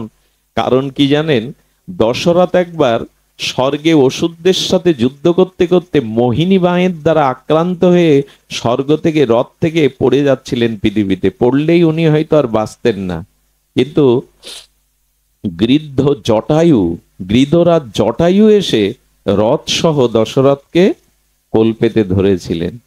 ওনাকে বাঁচানোর পরে বলেছিলেন যে আমি তোমাকে কি দিয়ে আশীর্বাদ করতে পারি? বললো, আপনি চক্রবর্তী সম্রাট, আপনি মহারাজ দশরথ, আপনাকে এইটুকু আমি সেবা করতে পারলাম, এতে তো আমি ধন্য। গিরিধরাজের এই বাণী শুনে অত্যন্ত প্রসন্ন হয়েছিলেন। তখন বলেছিলেন, তুমি আমার কাছে কিছু চাও, আমি তো রাজা। বলে, না, আমি যা চাই তা আপনি পূর্ণ করতে পারবেন না, কারণ আমার যা চাওয়া সেটা আপনার কাছে নাই। বলে, একবার বলুন তো। বলেন, আমার কোনো সন্তান নেই, আমি একটি সন্তান চাই। তো আপনার নেই, তো আপনি আমাকে কি আশীর্বাদ দিবেন সন্তান? তখন বলে, আজ নেই, কিন্তু জেনে রাখো তপস্যা যজ্ঞের দ্বারা আমি সন্তান পাবো। উনি তো জানতেন, ভজন করে এসছেন। এবং আমার প্রথম সন্তানকে আমি কথা দিলাম তোমাকেই সম্প্রদান করে দেব। ভগবান আদর্শকে, সত্যকে, ধর্মকে প্রতিষ্ঠার জন্য জগতে আসেন। রাম জানতেন না? রাম বাঁচাতে পারতেন না বাবাকে? ফিরে এসে বাবার অন্ত্যেষ্টিক্রিয়া করতে পারতেন না? কিন্তু বাবার সত্য রক্ষার জন্যই তো তার বনবাসে যাওয়া। এ কথা রেখেছিলেন। সীতা উদ্ধারে জটায়ু যখন পাগনা হারিয়ে ওইখানে ধুকে ধুকে মরতে থাকে, তখন একজন বলছিলেন, জটায়ু কোথায় ত্রিলোক বিজয়ী দেবতাদের ত্রাস রাবণের সাথে তুমি যুদ্ধ করতে গেছো? বলে, সীতা আমার মা, একজন পরনারীকে একজন হরণ করে নিয়ে যাবে, দেবতারা চুপ থাকলে আমি চুপ থাকবো না। বিবেক কাকে বলে দেখুন। সীতা হরণ হচ্ছে, এটা দেবতারা দেখেনি, মনি ঋষিরা দেখেনি, কেউ এগিয়ে আসেনি সেদিন। এই গিদ্ধ জটায়ু তিনি বললেন, আমি চুপ থাকতে পারি না। বিবেক কি জিনিস দেখুন। বলে, আমি একজন পরস্ত্রী হরণ হচ্ছে, জননে আমি দেখতে পারি না। বলো, যুদ্ধ করতে গিয়ে এখন পাগনা হারিয়ে ধুকে ধুকে মরো। পাগনা থাকলে তো উড়ে যেতে পারতে, তীর্থে যেতে পারছে, যেখানে ভগবান সেখানে যেতে পারতে। তখন উনি বললেন, আমি ধর্ম রক্ষার জন্য, ভক্তি দেবীকে রক্ষার জন্য আমি প্রাণ দিতে গেছি, আমার পাগনা চলে গেছে, এখন ভক্তির জন্য আমি আমার শক্তি দিয়ে দিয়েছি, এখন আমি ভগবানের কাছে যাব না, এখন ভগবানেরই দায়িত্ব আমার কাছে আসা। এই দেখুন, সেবা, আগেই বলেছি সেবা ছাড়া ধর্ম নাই। বলেন, আমি ভক্তি রক্ষার জন্য আমার শক্তি জলাঞ্জলি দিয়েছি, এখন শক্তিরই কাজ আমার কাছে আসা। এবং রাম ও কথাটি জানতেন। জানেন, জটায়ুর সামনে এসে রাম কাঁদছেন। একটা পাখিকে দেখে কাঁদবে কেন? জটায়ুকে দেখে এসেছো রাম, এসেছো তুমি? হ্যাঁ, আমি এসেছি। যখন রামের চোখে জল দেখে বলছে কাঁদছো কেন, বললে আমার বাবা হারা, আজ থেকে আপনি আমার পিতা, আসুন আমার বুকে আসুন। এই যে পিতা কথা দিয়েছিল, ভক্তের মহিমা দেখুন। রামচন্দ্রকে কেন মর্যাদা পুরুষোত্তম বলা হয়, বলেন আজ থেকে আমি পিতৃহারা নয়, আপনি আমার পিতা। বুকে জড়িয়ে ধরলেন। কি করেছিলেন জানেন? হাতের উপরে, কোলের উপরে জটায়ু দেহ ত্যাগ করলে তার অন্ত্যেষ্টি ক্রিয়া রাম নিজেই করেছিলেন, দশরথের করেননি।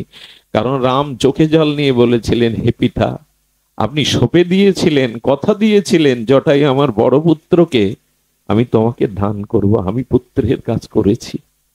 অন্ত্যেষ্টি ক্রিয়াটা করেছিলেন তিনি।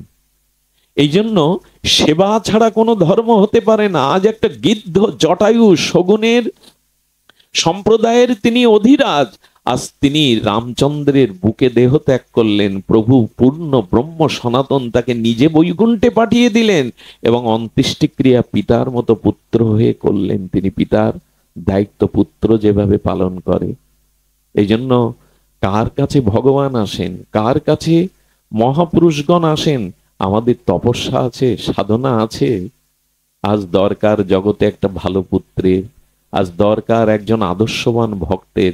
একটা মানুষ একটা জাতিকে জাগাতে পারে, আর তার জন্য তপস্যা চাই।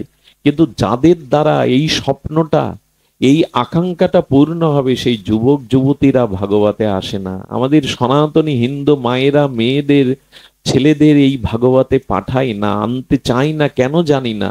আশ্চর্য হতে হয়, জামাই বাবু বাড়ি আসলে বড় মেয়েটার সাথে ফাংশনে, সিনেমায়, থিয়েটারে মেয়েটাকে পাঠায়, অথচ ভাগবতে আনে না। ওদেরই সামনে এই দিন, যারা জগতে বিবেকানন্দের মতো, ঠাকুর অনুকূল চন্দ্রের মতো, স্বামী প্রণবানন্দের মতো একজন মহাপুরুষকে জগতে আনবে। আর জগতের খুব বড় প্রয়োজন একজন আদর্শ সন্তানের। আমাকে অনেক আক্ষেপ করে অনেকেই বলেন, দাদাজি এভাবে রাত দিন ছুটে আপনার যা অবস্থা, আপনি মরে গেলে কাউকে রেখে যাচ্ছেন তো আপনার জায়গায়, আপনার জায়গায় কাউকে রেখে যাচ্ছেন যে সে আপনার ভূমিকাটা, দায়িত্বটা পালন করবে। যেটা পাওয়া বড় মুশকিল, এই স্থানে বসানোর পাওয়া বড় মুশকিল। সনাতন ধর্মের মানুষদের জিজ্ঞাসা করুন, ছেলেকে ইঞ্জিনিয়ার, ডাক্তার, উকিল বানান, তাতে কারো আপত্তি নেই। কে না চায় আমার সন্তানটা 10-এর একজন হোক? কিন্তু তাকে ভক্ত করতে চান, তাকে বৈষ্ণব করতে চান। একটি গৃহে যদি একটা ভক্ত সন্তান জন্ম নেয়, তার 21 কুল পর্যন্ত ভগবান উদ্ধার করেন। ডাক্তার হলে সম্মান পাবেন, টাকা পাবেন ঠিকই, সার্থক মনে হবে। উদ্ধার করার ক্ষমতা ডাক্তারের নেই যদি ভক্তি না থাকে, ভজন না থাকে। তাই ডাক্তার মাস্টারের সাথে সাথে সন্তানদের একটু ভক্ত তৈরি করুন। কিন্তু এইখানেই তো পিতামাতার বাধা। যদি একটু নিরামিষ পেতে শুরু করে, তিলক নিতে শুরু করে, প্রথম বাধা বাবা মাই হয়ে দাঁড়ায়। পড়াশুনো কর, নিজের পায়ে দাঁড়া, চাকরি বাকরি কর, তারপরে ধর্ম করিস। অন্য জাতিদের দিকে তাকিয়ে দেখুন, আমাদের পার্শ্ববর্তী অন্যের ধর্মের দিকে তাকিয়ে দেখুন, তারা সন্তানকেই বলি দিয়ে দেয় ধর্মের জন্য। যা, আমার একটা ছেলেকে আমি দিয়ে দিলাম ধর্মের জন্য। তারাই সামনে এসে দাঁড়ায়। আজ তাদের ওয়াজে গিয়ে দেখুন, ওখানে কারা? ওখানে যুবকরাই প্রথম সারিতে, মিছিলের প্রথম সারিতে দাঁড়ায়। এই জাতি আমরা মনে করি যে বৃদ্ধ বয়সেই ধর্মকর্ম, বৃন্দাবনে বাস, হরিনামের মালা বৃদ্ধ বয়সেই। এই জাতির মেরুদণ্ড যদি ভাঙা থাকে, সে মানুষ উঠে দাঁড়াবে কি করে ভালো সন্তানের জন্য? আজকে যে ঘটনা, ভগবান মনু তিনি তপস্যা করে আর দশরথ রূপে যজ্ঞ করেই ভগবানকে পুত্র রূপে পেয়েছিলেন। আমাদের আশা জাগে না বংশে একজন পরম বৈষ্ণব আসুক, একজন সুসন্তান জগতে আসুক, যার দ্বারা জগতের প্রভূত কল্যাণ হবে। আমি নিবেদন করব, এইদিকে ধ্যান দিন। সাধনা ছাড়া, ভগবত চরণ আশ্রয় ছাড়া, উপলব্ধি ছাড়া এটা আমাদের জাগতে পারে না। আজ ভাগবতের এই জন্য প্রয়োজন। পিতামাতার ভূমিকার কথা বলে আজ পাঠ বিশ্রাম করি, পারলে এই ভূমিকাটা মনে রেখে যান। খুব অপূর্ব একটু লীলা, এটি বলেই আজকের হরি কথার আমি পূর্ণ বিশ্রাম রাখবো। মনে পড়ে আপনাদের বিভীষণের কথা, বিভীষণের কথা আপনাদের মনে পড়ার কথা। দেখুন, ত্যাগ না থাকলে, সেবা না থাকলে যে ধর্ম হয় না, আমি একটু আগে বললাম। আচ্ছা বলুন তো, অযোধ্যার সাথে লঙ্কার পার্থক্য কি? লঙ্কায় গিয়ে এখন কেউ প্রণাম করে তো রাবণকে? না অযোধ্যায় গিয়ে রাম মন্দির দেখে রামচন্দ্রের ধুলি ওখানে মাখতে চায়? কোন ধুলি মাখে? একটু কথা বলুন। অযোধ্যার ধুলি তো মাকে, ওটাকেই ধাম মনে করে, তীর্থ মনে করে না, ওটাই ধাম। কিন্তু লঙ্কার অযোধ্যার মধ্যে পার্থক্য, লঙ্কা তো সোনায় মোড়ানো, সোনার লঙ্কা, কেন সোনা দিয়ে বাঁধানো, সেখানে মানুষ যাবে না, ওই ধুলি মাখবে না। অযোধ্যার ধুলি কেন মাখবে? এটা অপূর্ব কথা এসেছে, মার্মিক কথা। সোনা দিয়ে মোড়ানো থাকলেই সে মাটি ধন্য হয় না, সেই স্থান ধন্য হয় না। কিষ্কিন্ধা, সুগ্রীবের রাজ্য, প্রভু রামচন্দ্র বালিকে বধ করে সুগ্রীবকে বসালেন। কিষ্কিন্ধার প্রাকৃতিক শোভা আছে, পাহাড় পর্বত বনাঞ্চল, কিন্তু ওখানে গিয়ে তো কেউ ধুলি মাখে না। অযোধ্যার ধুলিতে গড়াগড়ি দিয়ে ওখানে রাম রাম করে কেন সাধুরা বসে? এর কারণ কি বাবা? কারণ একটাই, তার কারণ হলো রামচন্দ্র বললেন, শোনো, আজ বিভীষণ রাবণকে ত্যাগ করে আমার আশ্রয়ে এসেছিল, আর রাবণের পরিবর্তে ওই লঙ্কার রাজাও তিনি, তার মনে প্রথম জীবনে ইচ্ছা ছিল লঙ্কার অধিপতি হওয়া। এই আশা নিয়েই রামচন্দ্রের কাছে গিয়েছিলেন। অর্থাৎ ওই মাটিতে ত্যাগের থেকে ভোগ বেশি। এক ভাই চলে গেল, আর এক ভাই ক্ষমতায় বসলো। এখানেও দেখুন, এখানে বালিকে বধ করে তার আপন ভাই রামচন্দ্রের সাথে সম্পর্ক করে বালিকে সরিয়ে ওই সিংহাসন সুগ্রীব নিয়ে নিল। আর অযোধ্যার দিকে তাকান, এক রাম বনবাসে গেছে, আর একজনের জোর করেও সিংহাসনে বসানো যাচ্ছে না। তিনি পাদুকা নিয়ে 14টা বছর কেঁদেছেন ওই মাটিতে, আমি তোমার দাস, আমি রাজা হওয়ার যোগ্য নই, এই আসন আমার জন্য নয়। ওখানে এক ভাইকে সরিয়ে আর এক ভাই আসন নিল, আর এখানে সিংহাসনে না বসে ভরত কি করতো জানেন? চিত্রকূটে রামকে ফিরিয়ে আনতে গিয়ে পারিনি, তাই বলেছিল আপনার চরণ দুখানা দেন। আমার মা আমার কাছ থেকে সব কেড়ে নিয়েছে, কইকেই মা, প্রভু তোমার চরণ কেড়ে নিয়েছে, আমার জীবন থেকে সব কেড়ে নিয়েছে। 14 বছর মায়ের মুখ দেখেনি। কি করেছিল জানেন? ভরত ওই পাদুকা খড়ম নিয়ে, ত্যাগ ছাড়া, সেবা ছাড়া, ত্যাগ ছাড়া সে মাটি ধন্য হতে পারে না, সেখানের তীর্থ ধাম হতে পারে না। ওই খড়ম নিয়ে সিংহাসনে রেখে ভরত কি করেছিল জানেন? তো অদ্ভুত কথা, ভরত মাটিতে শোয়নি 14 বছর, মাটিটা 1-1.5 হাত কেটে, বড় কেটে নিচে শুয়েছিলেন। শত্রুঘ্ন বলেছিল, দাদা আপনি মাটিতে কেন শয়ন করছেন না? দাদা তো মাটিতে, জঙ্গলে, বনে। আপনার প্রভু রামচন্দ্র তিনি তো মাটিতেই শয়ন করেন, আপনি কেন মাটি কেটে নিচে শয়ন করছেন? বলেন, আমি যে তার চরণের দাস, দাস প্রভুর সমপর্যায়ে থাকতে পারে না। আমার প্রভু আমার জন্য জঙ্গলে, বনে বনে, মাটিতে শয়ন করছেন, আমি তার চরণের দাস, আমার মাটিতে শোভা পায় না। তাই প্রভুর খাটে দাস কখনো থাকতে পারে না, নিচে থাকতে হয়, নিচে থাকতে।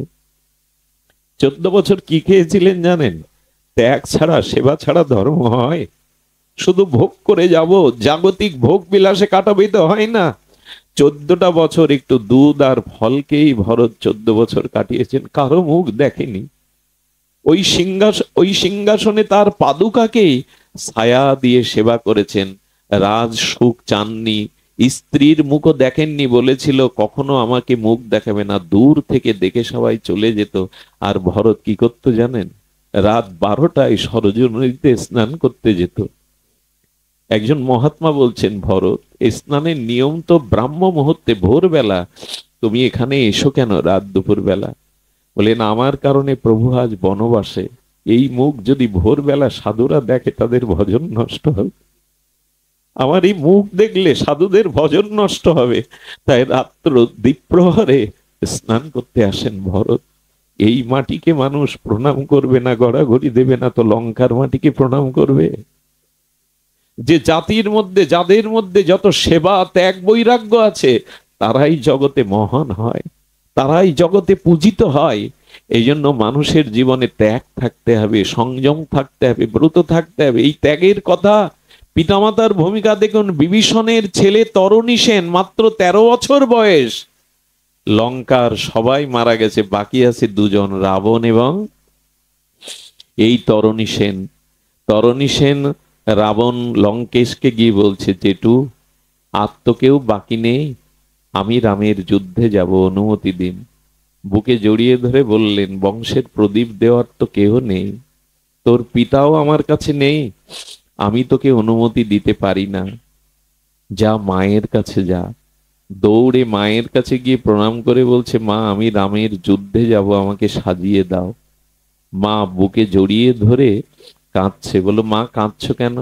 বলো, তোর মুখে এই কথাটা শোনার জন্যই লঙ্কাপুরীতে আজও বেঁচে আছি, যেখানে মেঘনাথ ফিরে আসেনি, যেখানে কুম্ভকর্ণ ফিরে আসে। 13 বছরের তরুণীকে পাঠাবে মা, সারা গায়ে রাম নাম লিখে দিলেন, তিলক করে দিলেন, এবং এই যুদ্ধর বেশে সাজিয়ে দিয়ে যখন চলে যাবে, তরুণী মাকে প্রণাম করে বলছেন, মায়ের আশীর্বাদ বৃথা যায় না, আশীর্বাদ করো মা, আমি যেন লঙ্কার মুখ রক্ষা করে ফিরতে পারি, যুদ্ধে জয়ী হতে পারি। ওই সেই মাথায় হাত দিয়েই মা বললেন, যা, রামের চরণ হতে আমার কোলে যেন আর ফিরে না আসিস। কোন মা পারে তো? কোন গর্ভধারিণী মা 13 বছরের সন্তানকে এরকম যুদ্ধ পাঠিয়ে বলতে পারে তো, রামের চরণ হতে আমার কোলে যেন ফিরে না আসিস? মা, মার আশীর্বাদ সন্তানে সফল হয়। তুমি এই কথা কেন বললে? কেন জানিস? এই চরণে ফিরে এলে, এখানে ফিরে এলে জন্ম মৃত্যু অভিশাপ ঘুষবে না। কিন্তু যে চরণে তোকে পাঠাচ্ছি, ওই চরণে যদি নিজেকে সঁপে দিতে পারিস, তবে এই অভিশপ্ত সংসারে আর আসা যাওয়া করা লাগবে না। যা তরুণী, প্রভুর চরণে যা। 13 বছরের কিশোরকে পাঠাচ্ছেন মা এই বলে। সেই রামায়ণ আমারই, সেই মহাভারত আমার, সনাতন ধর্মের এই মহামূল্যবান তত্ত্বগুলো আমরা না জানলাম, না জীবনে আচরণ করলাম, না এই সেবায় আসলাম। এ তো গেল মায়ের কথা। এবার শুনুন বাবার কথা। কি ত্যাগ এই ধর্মের, এই সনাতন ধর্মের ইতিহাস। আমাদের যে ইতিহাস, সেটি আমরা যদি উপলব্ধি করতাম, আজ এভাবে আত্মকেন্দ্রিক হতে পারতাম না। সমাজের দিকে, জগতের দিকে আমাদের এই ত্যাগ বৈরাগ্য থাকতো। রামচন্দ্রের যুদ্ধে গিয়ে যখন বাণ বরিশন করছেন রামের বাণটা ফুলের মালা হয়ে তরণীর গুলে পড়ছে। কারণ কি জানেন? ও তো ভক্ত, সমস্ত গায়ে রাম নাম লেখা, নাম আর নামিতে কোনো। তো প্রভু কার গায়ে বাণ মারবেন? ওই দেহটাই তো রামের চরণে সঁপে দেওয়া। রাম নাম এবং নামীর সাথে কোনো নাম এবং নামই অভিন্ন। বিভীষণকে বলছে, বিভীষণ, কে এই বালক যাকে বাণ মারলে মালা হয়ে গলে পড়ছে? বিভীষণ চিন্তা করলো, আজ যদি পুত্রের পরিচয় দেই, প্রভু ওকে বধ করবে না, প্রভু চরণে নেবে না। চোখের জল আড়াল করে বলছেন, চোখেই শুকিয়ে বলছেন, প্রভু ওকে আমি চিনি না, তবে ও রাক্ষস কুলে এসছে তো অনেক মায়া জানে, ওর দেহে যে তোমার নাম, দিব্য নাম লেখা, ও মায়া করে এসছে তোমাকে বশ করতে। রাক্ষসকে বিশ্বাস করো না প্রভু, বিশ্বাস করো না। রাম বারবার চেষ্টা করেও ভগবান কি করে তার ভক্তকে বধ করবে? সমস্ত গায়ে তিলক, দাদার সঙ্গে প্রভুর নাম লেখা। এই যে বৈষ্ণবরা দাদার সঙ্গে তিলক দেয়, এটা সাধারণ চিহ্ন না, বৈকুণ্ঠের চিহ্ন। এগুলি যদি ঠিক ঠিক মর্যাদা দেওয়া যায়, যম আপনার কাছে আসবে না, একথা ভাগবতেই বলা আছে। এগুলো দিব্য চিহ্ন, এগুলো বৈকুণ্ঠের চিহ্ন, এগুলো ছেলে খেলা নয়, নিজেকে সাজানো নয়। এই দাদার সঙ্গে রাধাকুণ্ডের রজ গোপীদের তিলক যারা দেয়, যার মর্যাদা দেয়, যম তাদের কাছে আসবে না। বললেন, প্রভু ও রাক্ষস, ওকে বানের দ্বারা, আসলে ওর মৃত্যুবান আপনার জানা নেই প্রভু, আমার জানা আছে ওর মৃত্যুবান। 13 বছরের সন্তানকে নিজের মৃত্যুবান পিতা তুলে দিতে পারে? বলেন, প্রভু বৈষ্ণব বানের দ্বারাই ওকে মারা যাবে, যে কোনো বানেও মরবে না। নিজের পুত্রের মৃত্যুবান নিজে হাতে তুলে দিলেন। রামচন্দ্র যখন ধনুকে যোজনা করলেন, ওর মাথাটা, ওই বানের দ্বারা ওর মাথাটা আর দেহটা, ধরটা আলাদা হয়ে পড়ল। বিভীষণ ছুটে গিয়ে তরুণীর মাথাটা নিয়ে আড়ালে কাঁদছেন ঝরঝর করে। রামচন্দ্র পেছন থেকে, রঘুপতি এসে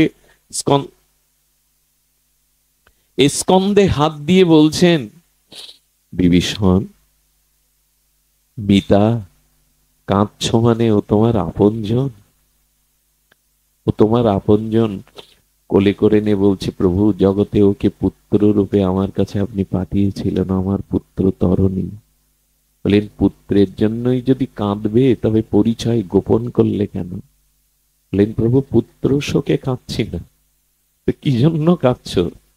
বললেন ওর ভাগ্য দেখে কাঁদছি। ও পরে এসে আগে আপনার চরণ পেল প্রভু। ওর ভাগ্য দেখে কাঁদছি, ও পরে এলো কিন্তু আপনার চরণ পেল। দেখো প্রভু, ওর কাটামুন্ড হতে একটি দিব্য নাম ধ্বনিত হচ্ছে, সিয়ারাম সিয়ারাম সিয়ারাম জয় রাম। এতটা ভক্তি যে ওর কাটামুন্ড থেকেও যেটুকু প্রাণ উপপ্রাণ ছিল তার থেকে রাম রাম বলছে। প্রভু কাটামুন্ড যার প্রভুর নাম নেয় সেই পুত্রকে পেয়ে আমি ভাগ্যবান। কাঁদছি কেন জানো? কাঁদছি কেন? যে তোর মতো দশা যেন আমার হয় রে ধরুনি। তোর কাটামুন্ড। রামচন্দ্র বুকে জড়িয়ে ধরে কাঁদছেন। এত আত্মত্যাগ তোমার। বললেন প্রভু। প্রভু বললেন বিভীষণ আজ কিছু চাও আমার কাছে? বলে প্রভু দেবে, তবে এক কাজ করো, আজকে যার কাটামুন্ড তোমার নাম বলল, তুমি আগামী লীলাতে তোমার লীলা সহচর করে যদি তাকে তার লীলাতে, তোমার লীলা আনন্দে যদি তাকে সেবার সুযোগ দাও। এই তরণী সেন কৃষ্ণলীলায় সুবল সখা হয়ে এসেছিলেন কৃষ্ণের। সুবল কেন জানেন? মৃত্যুর সময় ওই সুবল মানে ভগবানের দিব্য নাম উচ্চারণ করতে করতে গিয়েছিলেন। ইনি সুবল সখা রূপে এসেছিলেন দাপারে। আর কলিতে মহাপ্রভুর প্রিয় গৌরীদাস পণ্ডিত হয়ে এসেছিলেন কলিতে। এই গৌরীদাস পণ্ডিত নিতাই গৌর বিগ্রহকে ঘরে রেখে সজ্ঞানে সেবা দিতেন, বাস্তব জ্ঞানে সেবা দিতেন। সুধীবৃন্দ, এই জন্য বলি সাধনার দ্বারা, তপস্যার দ্বারা জগতে সন্তানকে ভগবত চরণে উৎসর্গ করাই হলো প্রকৃত পিতামাতার দায়িত্ব। আজ আমাদের প্রয়োজন সেবা ভাবনা, ভগবত চরণাশ্রয়। ভাঙার এই মাতৃমন্দির অঙ্গনে আজকের এই ভাগবতে আপনারা দূর দূরান্ত থেকে যেভাবে ছুটে এসেছেন, ভালোভাবে বসবার সুব্যবস্থাও নাই, তবু যারা দাঁড়িয়ে এতক্ষণ হরিকথা শুনছেন, আমি তাদের চরণে বারংবার প্রণাম করে কৃতজ্ঞতা স্বীকার করি যে আপনারা দাঁড়িয়ে পড়ে এভাবে হরিকথা কষ্টের সহিত শ্রবণ করলেন। এই বৃথা যাবে না। যে মুহূর্তটা ভগবত শ্রবণে কীর্তনে যায়, সেই মুহূর্তটা ভগবান আয়ু থেকে কাটে না, কোনো না কোনো জন্মে ফিরিয়ে দেয় তার পবিত্র সান্নিধ্যে। প্রভু ফিরিয়ে দেয়। সুধীজন, আপনাদের মঙ্গল হোক, সকলের কৃষ্ণ ভক্তি হোক, সকলের হৃদয়ে ভগবত ভাবনার উন্মেষ হোক, এই প্রার্থনা জানিয়ে আজকের হরিকথার এখানে বিশ্রাম। সকলে প্রসাদ পেয়ে